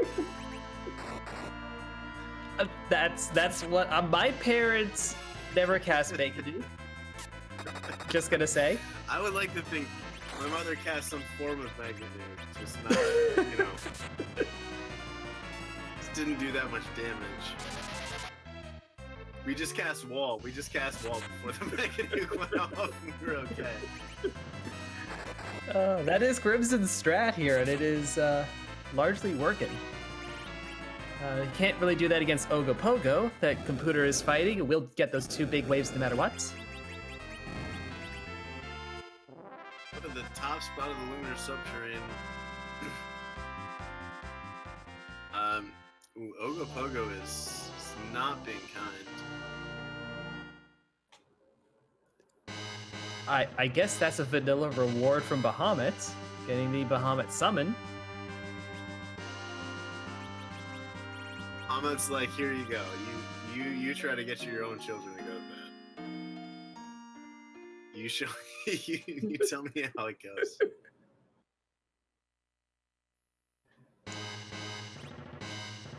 Well, Peter's gonna go see. Go ahead. Yeah, this is interesting. We're getting both sides of the Lunar Subterranean at the same time.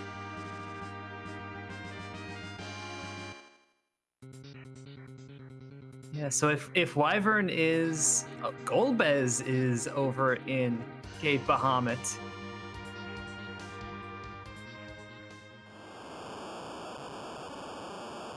And Kompootor is that's good game knowledge. I say I've started to like size more. A, because I think it looks funnier, and B, because you can still cast magic with the size.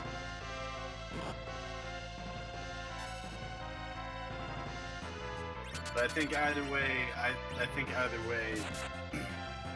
I love when Golbez asked why at the end of this fight after he cast a bunch of spells on himself, and it's like, what do you mean why? Like, you just hit yourself with like 14 spells. It's pretty straightforward why. Look, we've all been in that situation where we've just made a mess of things and like put ourselves in a bad spot, and when you're just sitting on the couch being like, why? Or more reasonably, how? Yeah. How did it come to this? My pet dragon is eating pigs. I mean, you would wish that guy's appetite was just 2 pigs larger than, like, gold as we just win every single one. But and maybe chat can argue this, but I do think the pigs are cuter. I just think that the many people running around the map are more entertaining to watch. Have we considered Frog? It's fair. Frog's in the mix as well. That's a star of L. It's up, so this is gonna be fine.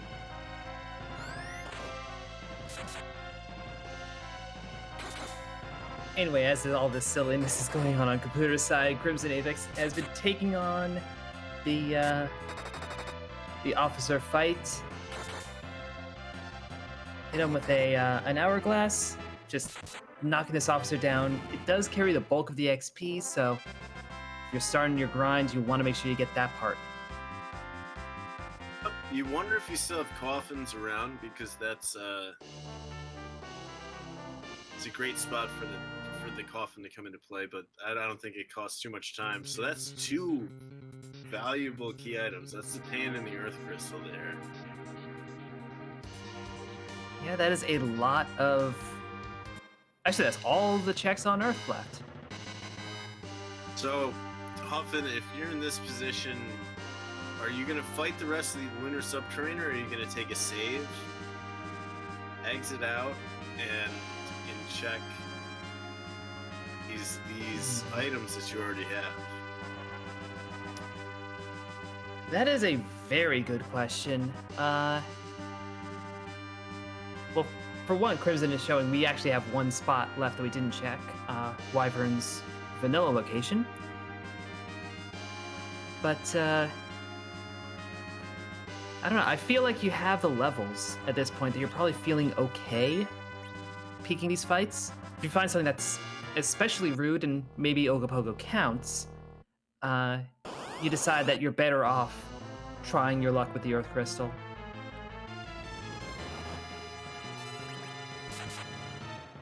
That is not vanilla Wyvern. That is not a Wyvern. No. This is technically, I think, one of the low magic defense spots, but with this party, magic defense isn't a big concern. No. Fortunately, you do have the cane, so if you want to puncture the tornado, you have the equipment to do it. I think it's maybe slightly slower to not puncture it, but it's also a lot more convenient to just let everybody take her in this current form that she has. But we know there's no Wyvern on the moon. We have Earth Crystal available, and we have the Giant, and we have what, King and Queen Evelyn are the ones left, so there are 5 spots remaining.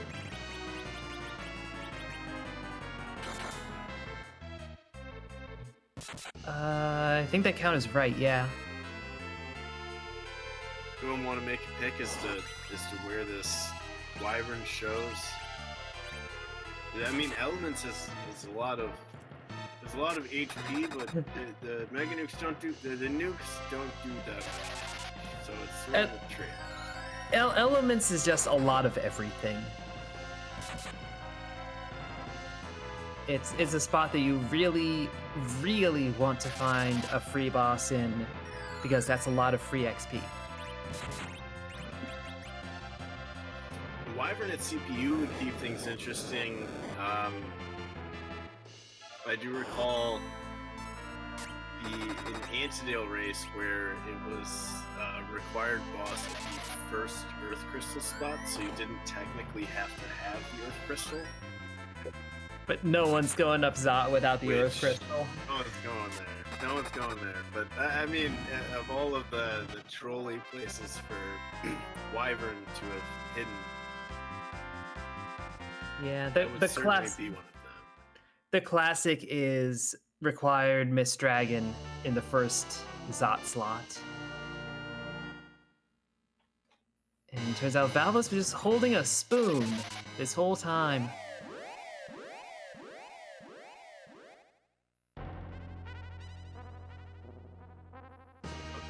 1,000 spoons. When all you need is a sand. But anyway, we have a strong expectation that Crimson will pick up edge and can throw that. So there you go. Leaving the moon. So not checking Bahamut, not checking what is behind that spot on the top of the lunar subterranean.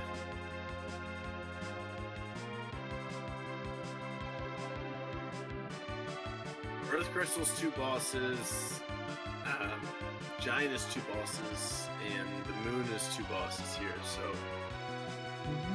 it's an interesting choice.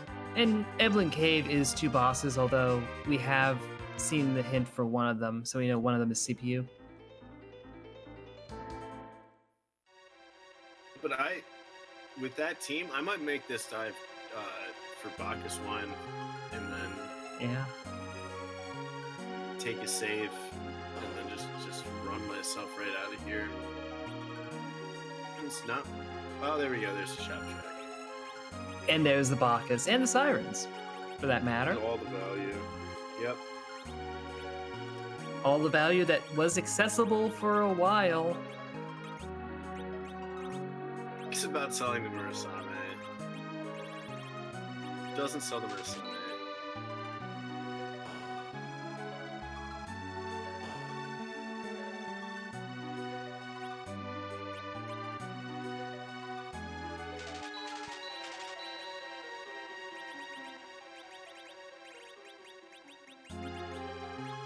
Ninja robes is an interesting purchase.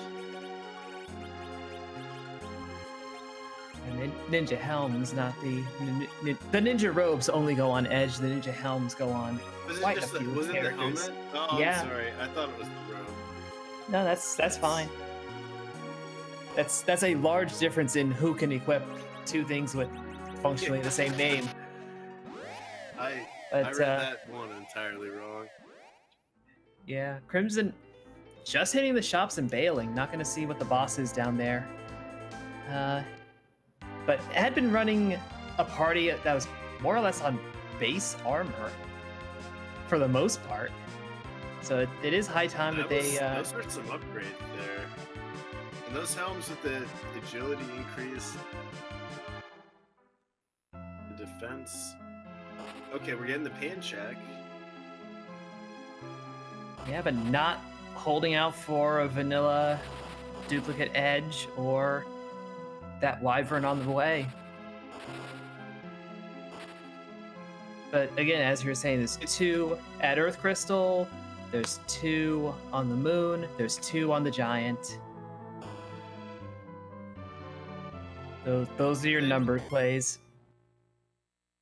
Yeah, so it's a question of, I mean, you know that you need probably the Sand Ruby here, but you're still at a boss hunt. Are you trying to get this edge in your party as quickly as possible, or are you trying to figure out where this Wyvern's trying to just burn civilization to the ground?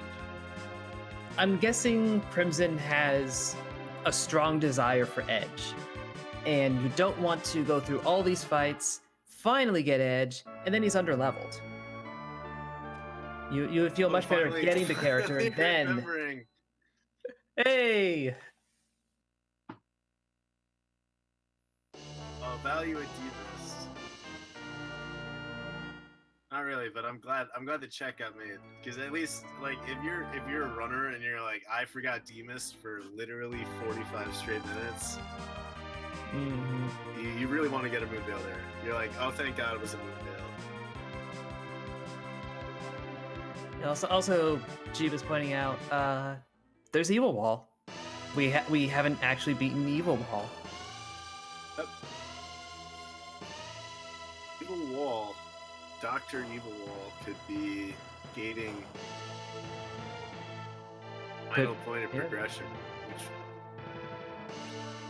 would be fascinating at this point. Could be holding the medicine. Sheila's just giving us an apple out of the recipe, so no Sand Ruby there. Sheila bought some extra apples. Yeah.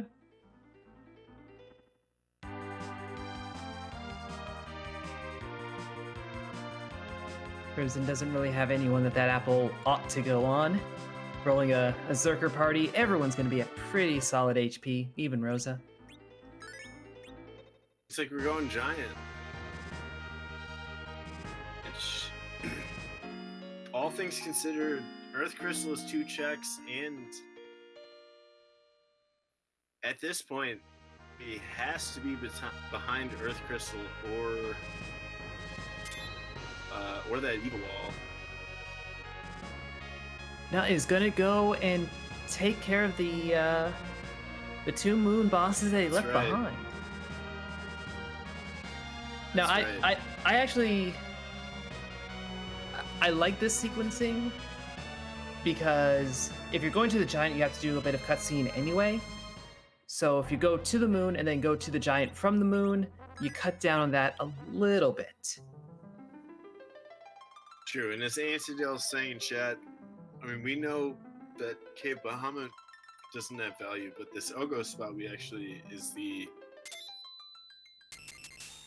moon that we haven't seen. Yeah, this is a lunar mystery.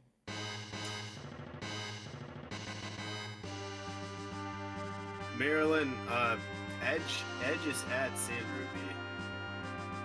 So unless Edge happens to be the dupe at Earth Crystal, this is we're hunting for Sand Ruby and we're hunting for Wyvern.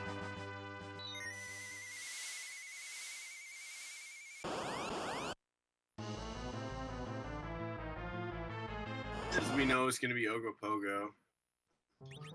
Ooh. Oh, Crimson is not interested.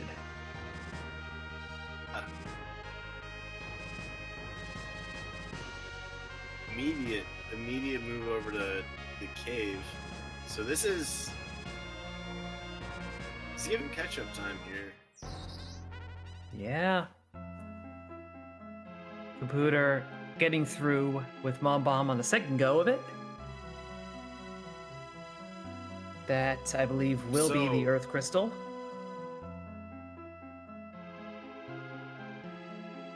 Be something in the Earth Crystal.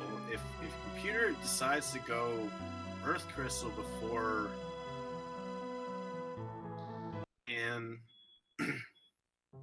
or maybe trying to take Ogopogo on again, we have the possibility of a very even race here.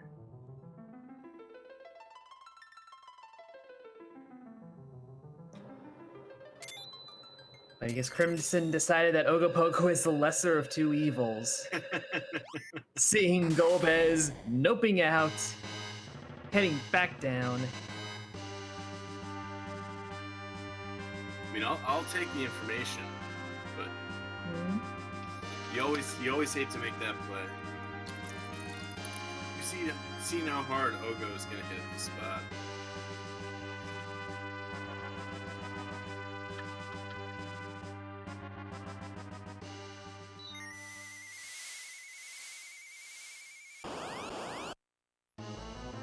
Really, I mean, this is anybody's race still here.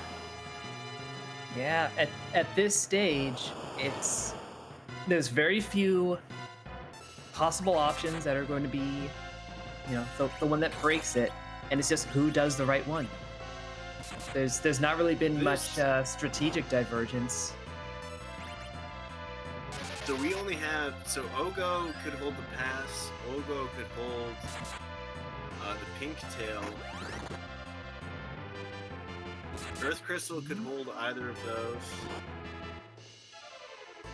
Ruby, but they basically all have to have one of the 3 of them have to have one of these items.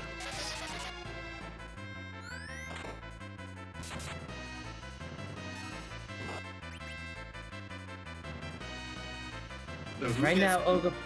Go ahead. I'm sorry. No, go ahead. I was gonna say at this point, like for the moon fights, Ogopogo is the only wild card. It's the only one we don't know anything about. So there's a much stronger chance that what we need is back on Earth. Here gets that coffin off on the guard, which will speed up this overall fight time. But they did leave that Ogopogo, who is just a pink tail. Crimson doesn't even want it. Restoring to a save all the way back down on Earth. That's one way to cut the cutscene out. So this is a 50-50 Evil Wall or Earth Crystal leading to pass or the required, most likely required, Sand Ruby. Well, it's in terms of the Wyvern hunt, it's here or Giant. Both of them 2 slots. But in terms of the Sand Ruby, yeah, it's here or Evil Wall. That's right. Wyvern is off. Go seek. So this can either prove to be double or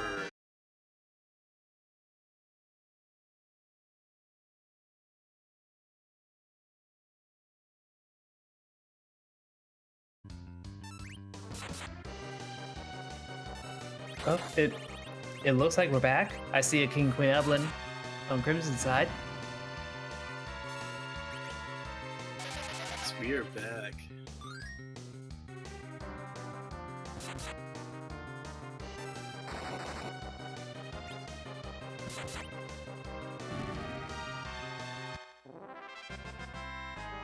Well, that poor King and Queen Evelyn. How long for this world? Yeah, it's Still a looking very for a dupe character though. Yeah. Mm-hmm. That's not going to be it. That's just Iridia.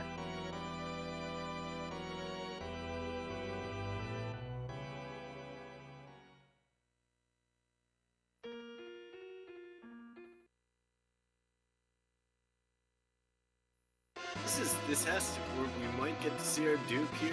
Otherwise, it's gonna be on the tower. Nope, it's a Moon Man.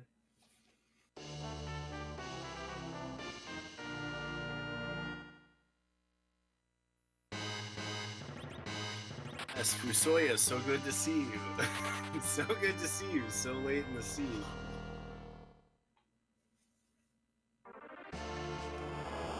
So yeah, Tella is the only character we haven't seen.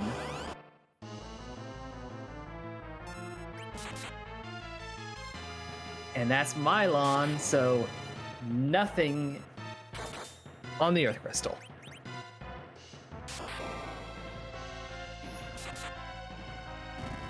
This Wyvern's gonna be hidden somewhere. There's a chance that this leads to Sand Ruby, although yeah,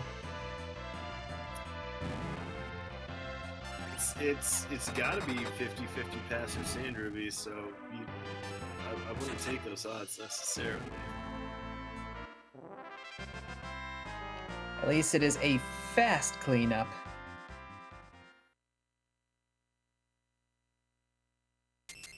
He doesn't even get the "Oh my body" out, which No, he did, and there were still 2 ghasts on the field, which can be dangerous. It was that fast. It was just a very swift body.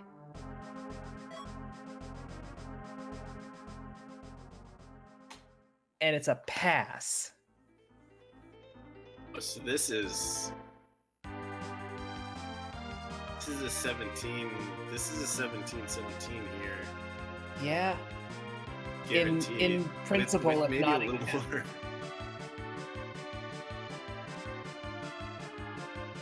Yeah, Crimson is going to end up with a 16 of 17, but he got the pink tail. We saw it. We all saw it.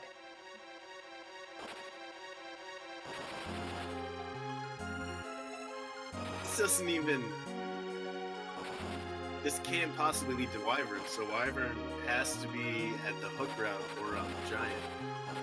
Yep, this is purely And a play for the Sand Rune. Peter making the dive down. Oh no, that's for the pan. Yeah, but no, he's exhausted his options on the moon, at least as far as he's comfortable and concerned. So it's a race to see who goes to the giant first, who goes through the Eblin Caves first, and which one of those actually matters.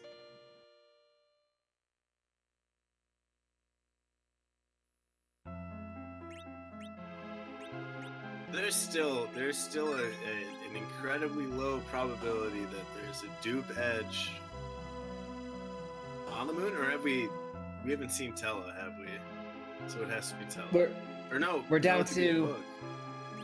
down to one missing character, Tella, plus the duplicate, and 2 character locations, Eblin Caves and the Giant. We have no idea who the duplicate even is, so there's a 1 in 12 chance that it's Edge, and then a 1 in 2 chance that it's either given spot. Evil Wall. I love commentating Evil Wall fights because of how much I dislike fighting Evil Wall, because there's a very specific, set way that most bosses work, as far as, this is your turn and then this is my turn and then this is your turn, and Evil Wall just decides like it's always my turn. Like I get all of the turns all the time. I mean, it's a whole... You can't reason with a wall. It's a whole idiom about talking to a wall. True.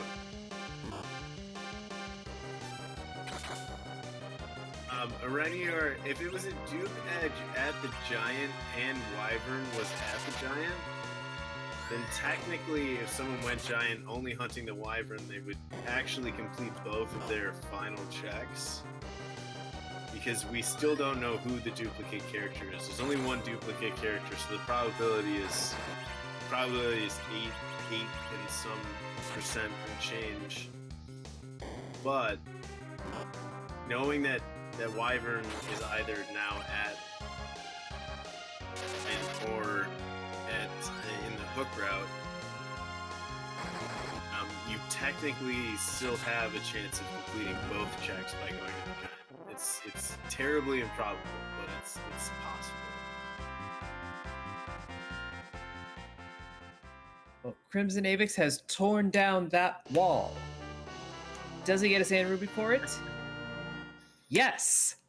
Wow, that wall. Oh, you hate to see it, you love to see it. For everyone who ignores the Fae March bosses, granted, you couldn't have done this boss almost at any other time before this. That's not one you skip because you forget it. That's one you skip because it terrifies you.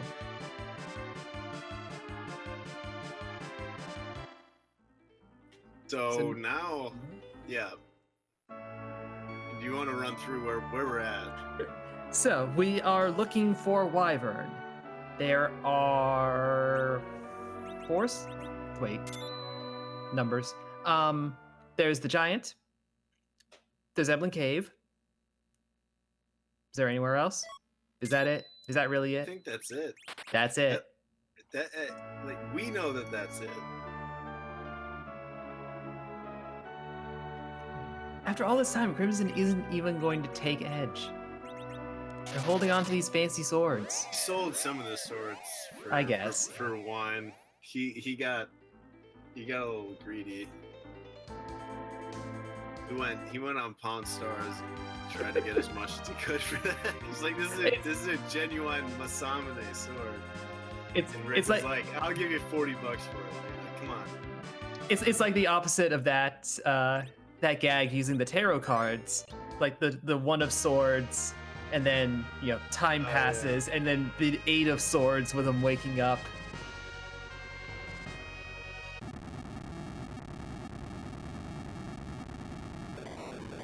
I'm sure the seat feels like that right now. If you're either of these runners, I mean, you do not want to get to 2:03 on the clock ever running one of these races, but not when you're at 2-2, and this is your chance to eat more cake. If you don't win this, you don't get any more cake. Yep, that cake being the play-in round to get to the bracket stage. You have to be 3-2 to qualify for that. So whoever loses this match is going to be out. And whoever wins has a chance to make it to that next step, where the flag sets get harder. As if those flags are going to be, yeah. As if this wasn't enough of a challenge.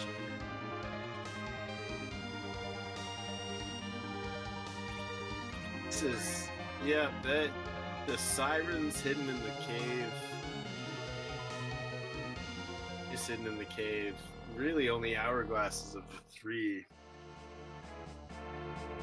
Excluding coffins being even available. You got a sparkle. This is... Ooh. There's our Wyvern. And there's our Mega Nuke. Oh, Lord. Okay.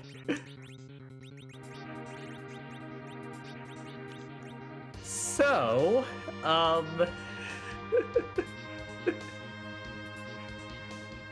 low do you turn your battle speed in this situation in order to live this fight? Because the amount of XP that you have, or HP that you have to get through is still just extraordinary. it's immense. It's basically the highest HP in the game. The way it is scripted out vanilla. And there's one more. I thought there was a curse ring somewhere, but that Sid does not have a curse ring. No, Crimson may have gotten rid of it.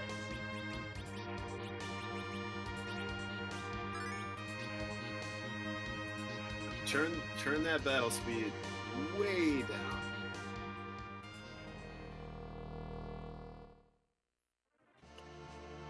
Yeah, this may be a case where you have to go and recover one of those characters and bring them into the party temporarily just so they can slow the thing down. Even if you get one Star Veil off, it might not be enough. Well, not getting it off just yet. Nope. Okay, so you either need a curse ring or you gotta find somebody else.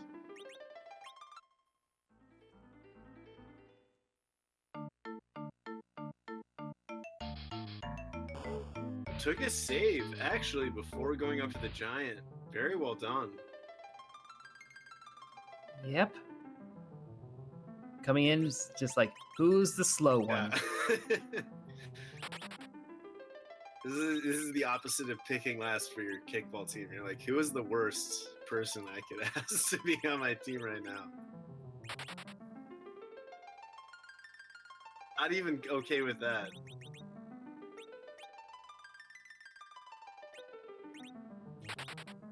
Yeah, Rydia starts off very, very low. Because, you know, when you first recruit Rydia, she's a literal child. The ninja hats, they add some agility. That Rydia anchor, at least the opening phase of this won't be too difficult, but then it's a question of how many nukes can your Cecil absorb.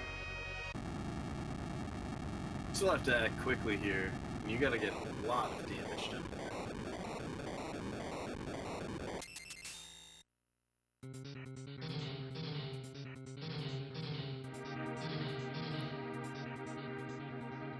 Meanwhile, we'll point out on Kompootor's side that he did ditch Palom for a Foo.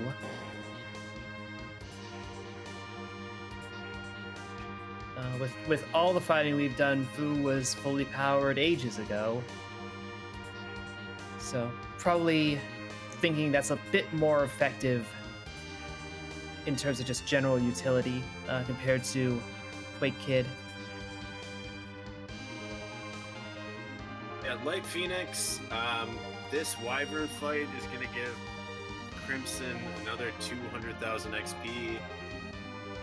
And with the Paladin Cecil, Rosa, Bacchus Wine, I would doubt you would need any more additional XP, but there's one thing in front of you before you're thinking about the Z fight here, and that's on Wyvern at battle speed 6. Mm-hmm.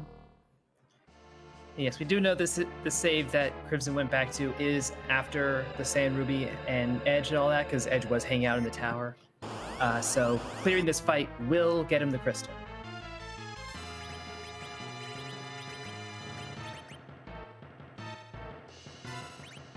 Evil Wall proving to still be evil, and a barricade between finishing this seed.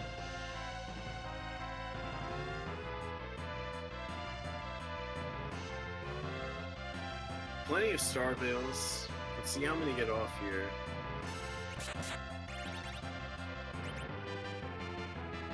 It's a good start. Not even bothering putting one on Kane, and naturally not bothering with Rydia.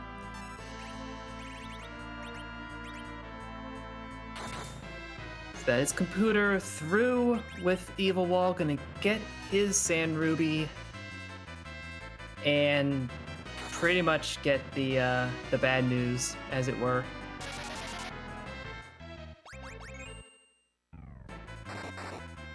Hey, you might wish that you were using the Avenger glitch for that Excal Cecil, but life 2 on that Kane, he's gonna start swinging again. 3 people up after the initial Mega Nuke. This is gonna be close to formality here. It's still gonna take a while. Yeah, like you're saying, 60,000 HP. That's a lot. That's a big number. That's like literally as large of a number as the system could handle.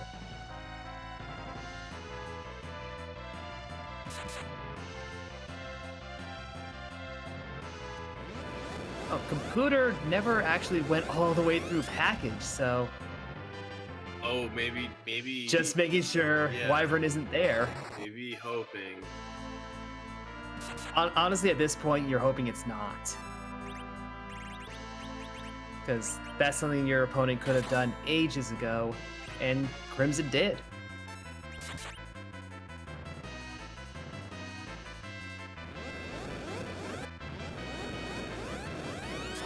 So this will make the Mega Nukes aren't gonna hurt, or the reflected nukes aren't gonna hurt too bad here. Which is nice. I would be burning some of those Bacchus wines I bought, but be a slap fest to the end.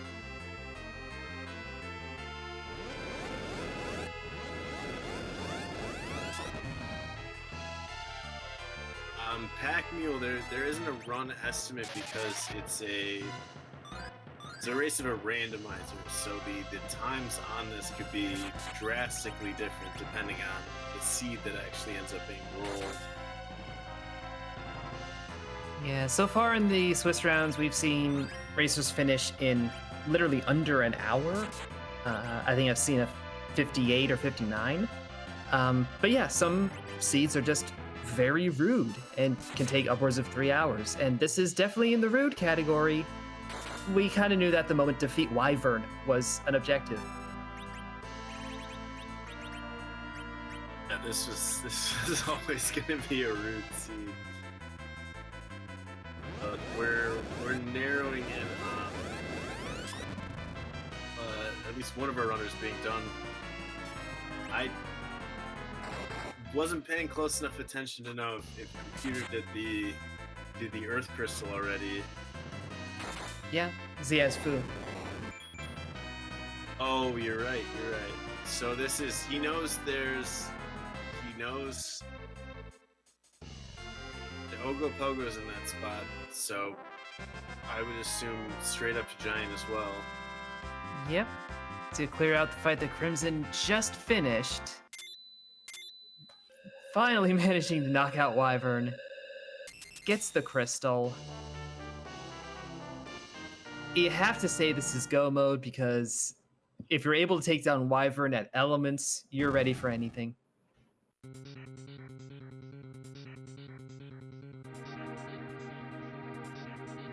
Yeah, and that's 200,000 XP. That's a good little bump. And now you gotta run. You gotta hightail it out of there because you know you've basically full cleared this whole seed, so you're not resting easy until you put that dot done into the SRL. Absolutely.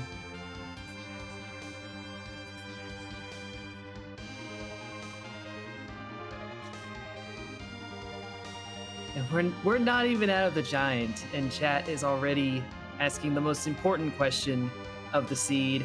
Who rolled this monstrosity? No, whose butt are we kicking tonight? Yes, our famed restreamer Scala Kitty has created a majority of the sprites for our Zeromus boss. And given that she has rolled something absolutely tremendous so far, I can only guess who the final boss is going to transform into.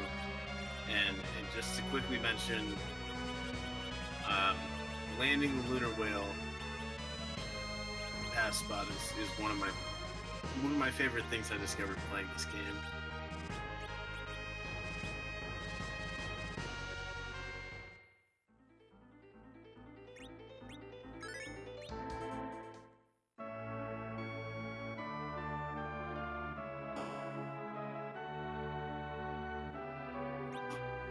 Yeah, there are, as I was saying, about 450 different possibilities.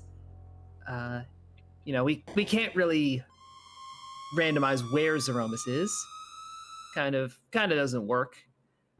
So this is our way of giving the final fight some variety and some flavor. Definitely. Literally in some cases, because some of the sprites are food. You would be amazed at who might actually be guarding your victory when you play this game. Who or what, or potentially why. There are some abstract concepts, for sure. Any guesses in chat before we actually get to the boss? If anyone gets it right, I'll send them 5 cookies on the Discord.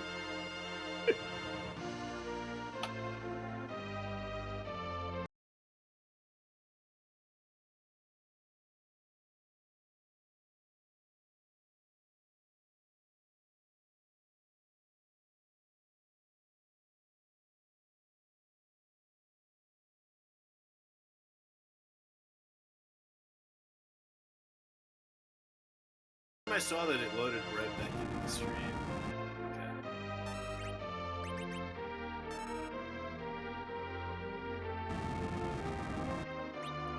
Okay. It looks like we're back. We're back. All right. We are back. Here's a crystal going. Whew. If this ends up being like a 404 miss or some kind of error, I'm gonna have to leave. Move on this. No, but it's Smithy. Smithness. Coming out from the depths with a hammer.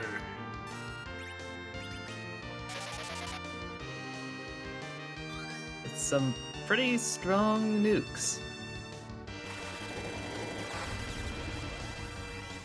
But that does mean the first Big Bang should be nerfed. Rydia is bye. Goodbye. while the fighters are gonna get Bacchused up and get rolling. So not a lot of damage before the first phase, but after the first phase, still sitting pretty, because I mean, these characters can all live out another Big Bang even without nerfing it.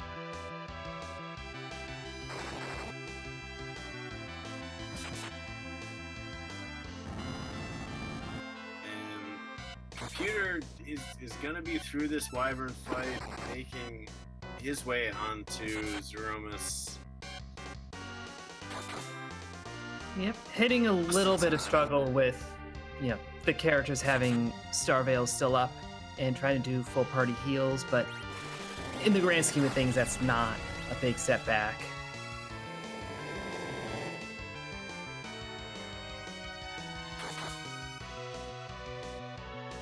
The edge too. This will slingshot the edge, but the edge will have to live long And enough. does not. Goes down right before Wyvern. Wyvern knew. Yeah. The seed refuses to be kind.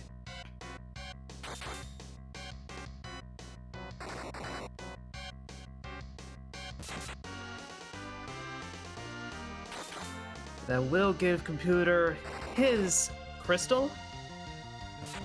Running about 7 minutes behind.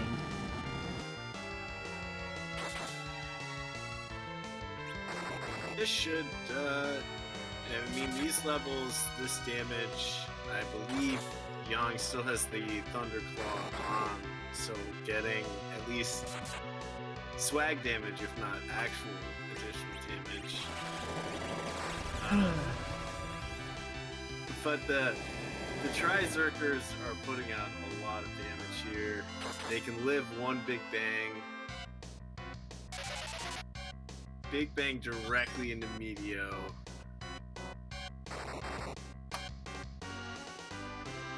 Tier 4, so Yeah, I'm not terribly concerned for Crimson's party, honestly. We have rocks falling. there are the rocks. And let's see, we should get our flash. There it is. There it is.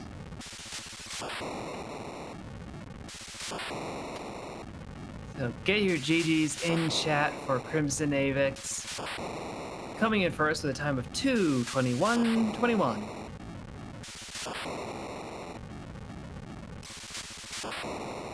Yes, GG's to CrimsonAvix. Moving forward, depending on the strength of schedule, probably gonna have to run the playing game, but it sounds like we are joined by CrimsonAvix, so. And congratulations, welcome to the at least the playing round. Oh, thanks. Quite a seed to get there. To say the least. I'm wondering what part of it you hated the most. Well, the part I hated the most is like the stupid little things that I did. One was, leaving the moon when I didn't intend to and having to fly back there again. And then I managed to sneak into the stream and I noticed that it cut out. What it cut out was actually pretty entertaining. I forgot to reset my battle speed back down to 1 when I originally went to Zeromus the first time, so you didn't miss much. You just missed me resetting. Yeah, we were wondering if like at the end of all of that, we were getting a Zeromus sprite that Twitch just could not handle. It's like even the site can't handle the seed anymore. Yeah, I mean, that Wyvern spot was one of the most frustrating things. And honestly, like, I was panicking until I remembered that I could rescue characters. Yeah, I was very impressed by the fact that you had a save directly outside of the giant as well as, at the save point in the giant. Because Yeah. I originally did that because I had 3 spots left. I had the 2 giant spots, and then I had Upper Babel, and I really didn't run the way all through Upper Babel just to check the King Queen Evelyn spot. So I'm like, well, I'll save out of here that way, you know. If I get to the second battle and it's not Wyvern, I can at least reset out and be right near the Enterprise to get over there quickly. I didn't intend to use it for what I used it for, but it worked anyway. Now, when you went down to Kogel's Forge, you actually bought a sword for Edge, but obviously you didn't take him into the final fight. At what point did your strats change and you decide he was no longer getting picked up? Pretty much once my party was all viable for Zeramis, once I had levels pretty much set to Zeramis, I was like, you know what? It's not going to be worth it to get into a few battles to slingshot him, even though I knew where sirens were, because that would mean I would either have to do some egg fighting or go back up onto the moon, and at that point the time investment wasn't worth it. So I just decided just to forego it and just try to end the seed as fast as possible, especially how long that seed was taking.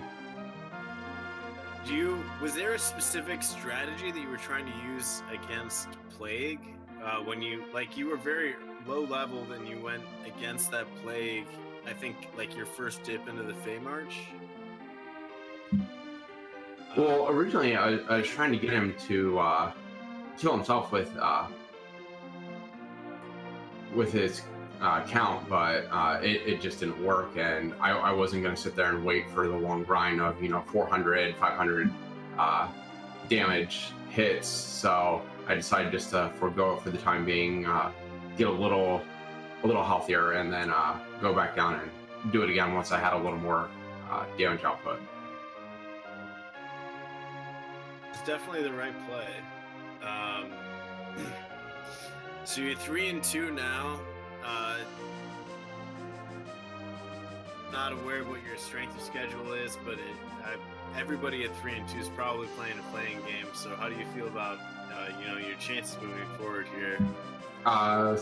Looking through the play-in list earlier, not good.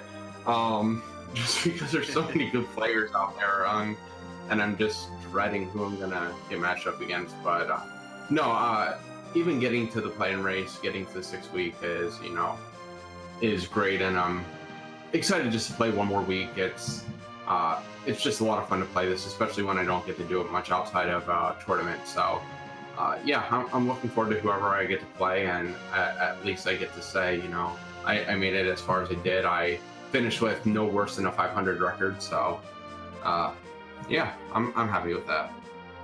Well, I'm sitting with you right there at the same record. Any final thoughts on the seed? It looks like Kompootor's getting through this a few minutes behind you, but anything else moving forward? No more Wyvern at element spot. That's all I can say. You got a cosigner. Yeah, I'm sure I do. So, all right. Thanks again for calling this, guys. Thanks, Scala, for doing the restream, and Dale for tracking. But it's been a blast. I'll catch you guys later. All right, take care.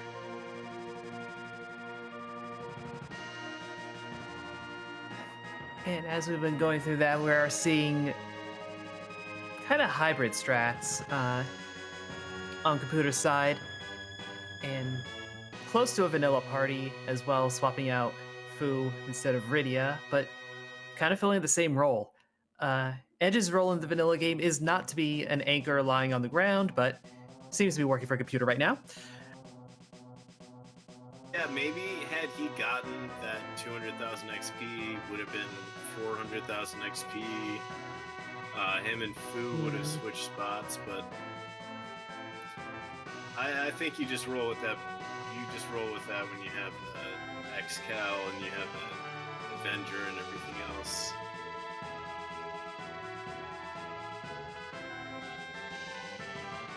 That Cecil's been hitting real hard.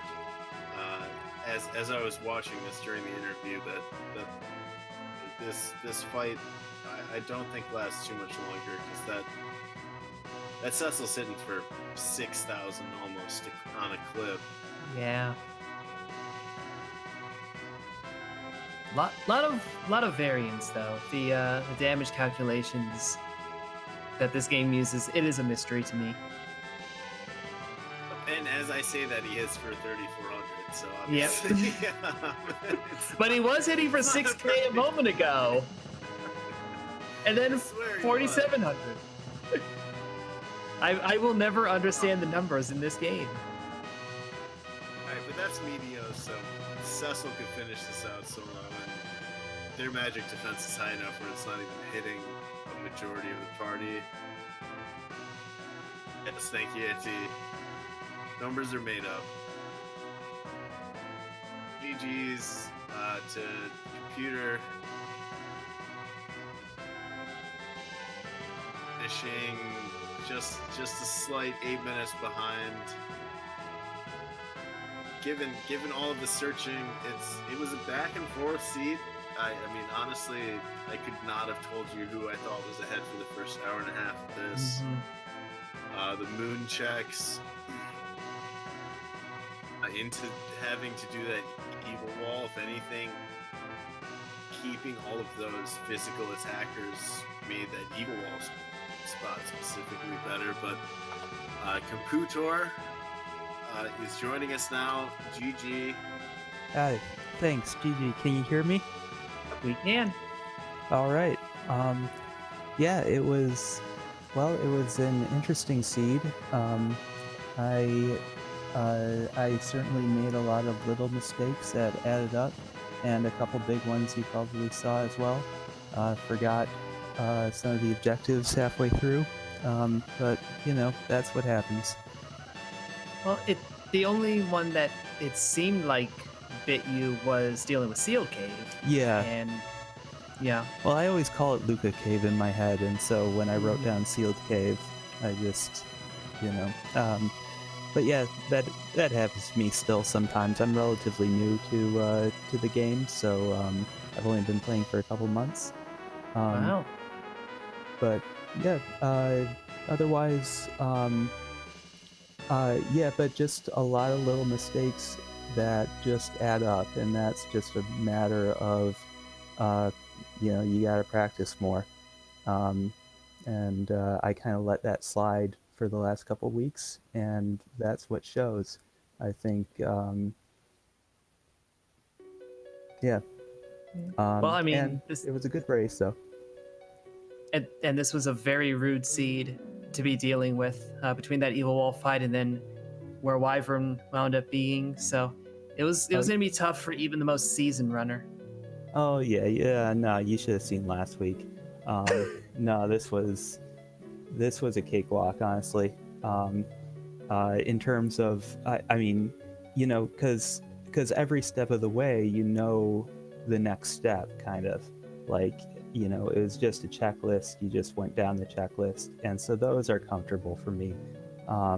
It's when you're crashing your head into the wall trying to figure out what the heck is, you know, going wrong, and you know, your start and your mid game are all crashing around you. You can't beat any bosses. That's when it's a bad seed. This one, it was relatively smooth, honestly. My opinion, though. This was one of those. I mean, you got underground, but you got underground, and there were no sirens. Yeah. There was plague at the queen spot, but this was one of those where, like, if I was running it, I'd be like, I don't know who I'm supposed to fight because I don't really feel like I have the XP to fight anybody at this point. Well, that's what I you know, once I saw Evil Ball, and you know, I mean, little mistake. I should have known better than to even take a stab at it. But you know, once I saw it, I knew that I would need either XP or to find, you know, what else I could do.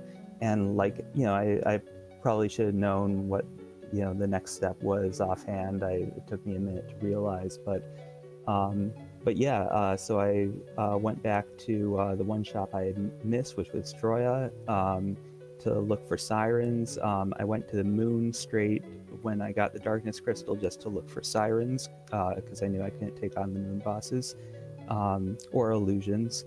I mean, it definitely would have helped, but the progression once we got key items, the key items were generous in that they opened up, so it went. You got Twin Harp, which is an easy spot for for that level of mid game, and then gets you experience. And then you could do Keyless Tower as well, which is relatively easy.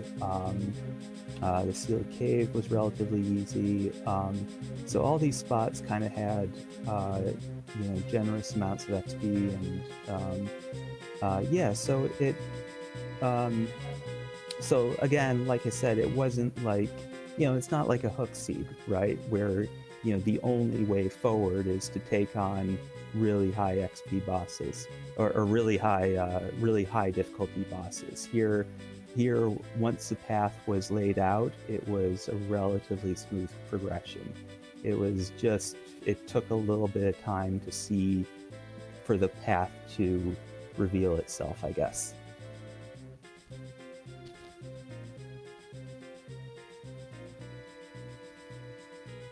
Well, you did a heck of a job with that seed. That's arguably that's the worst place for Evil Wall, and that's the worst place to run into Wyvern.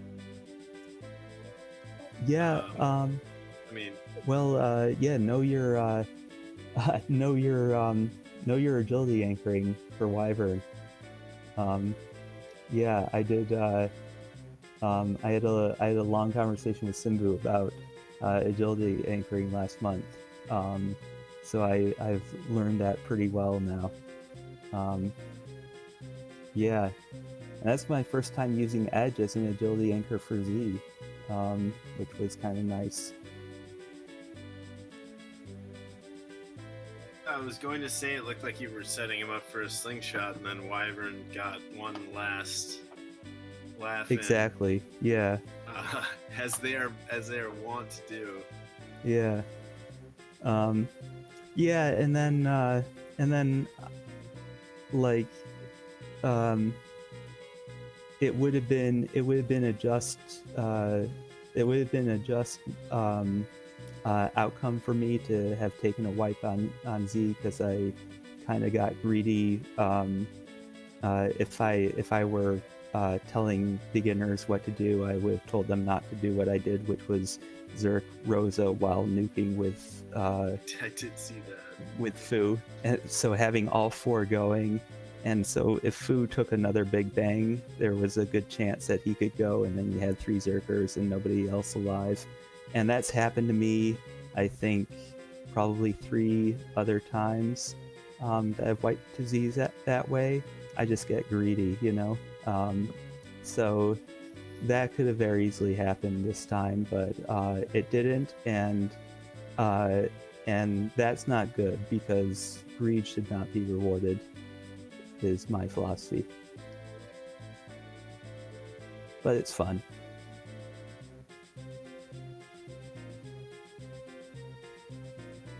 Well, we're very happy to have you participating in the tournament.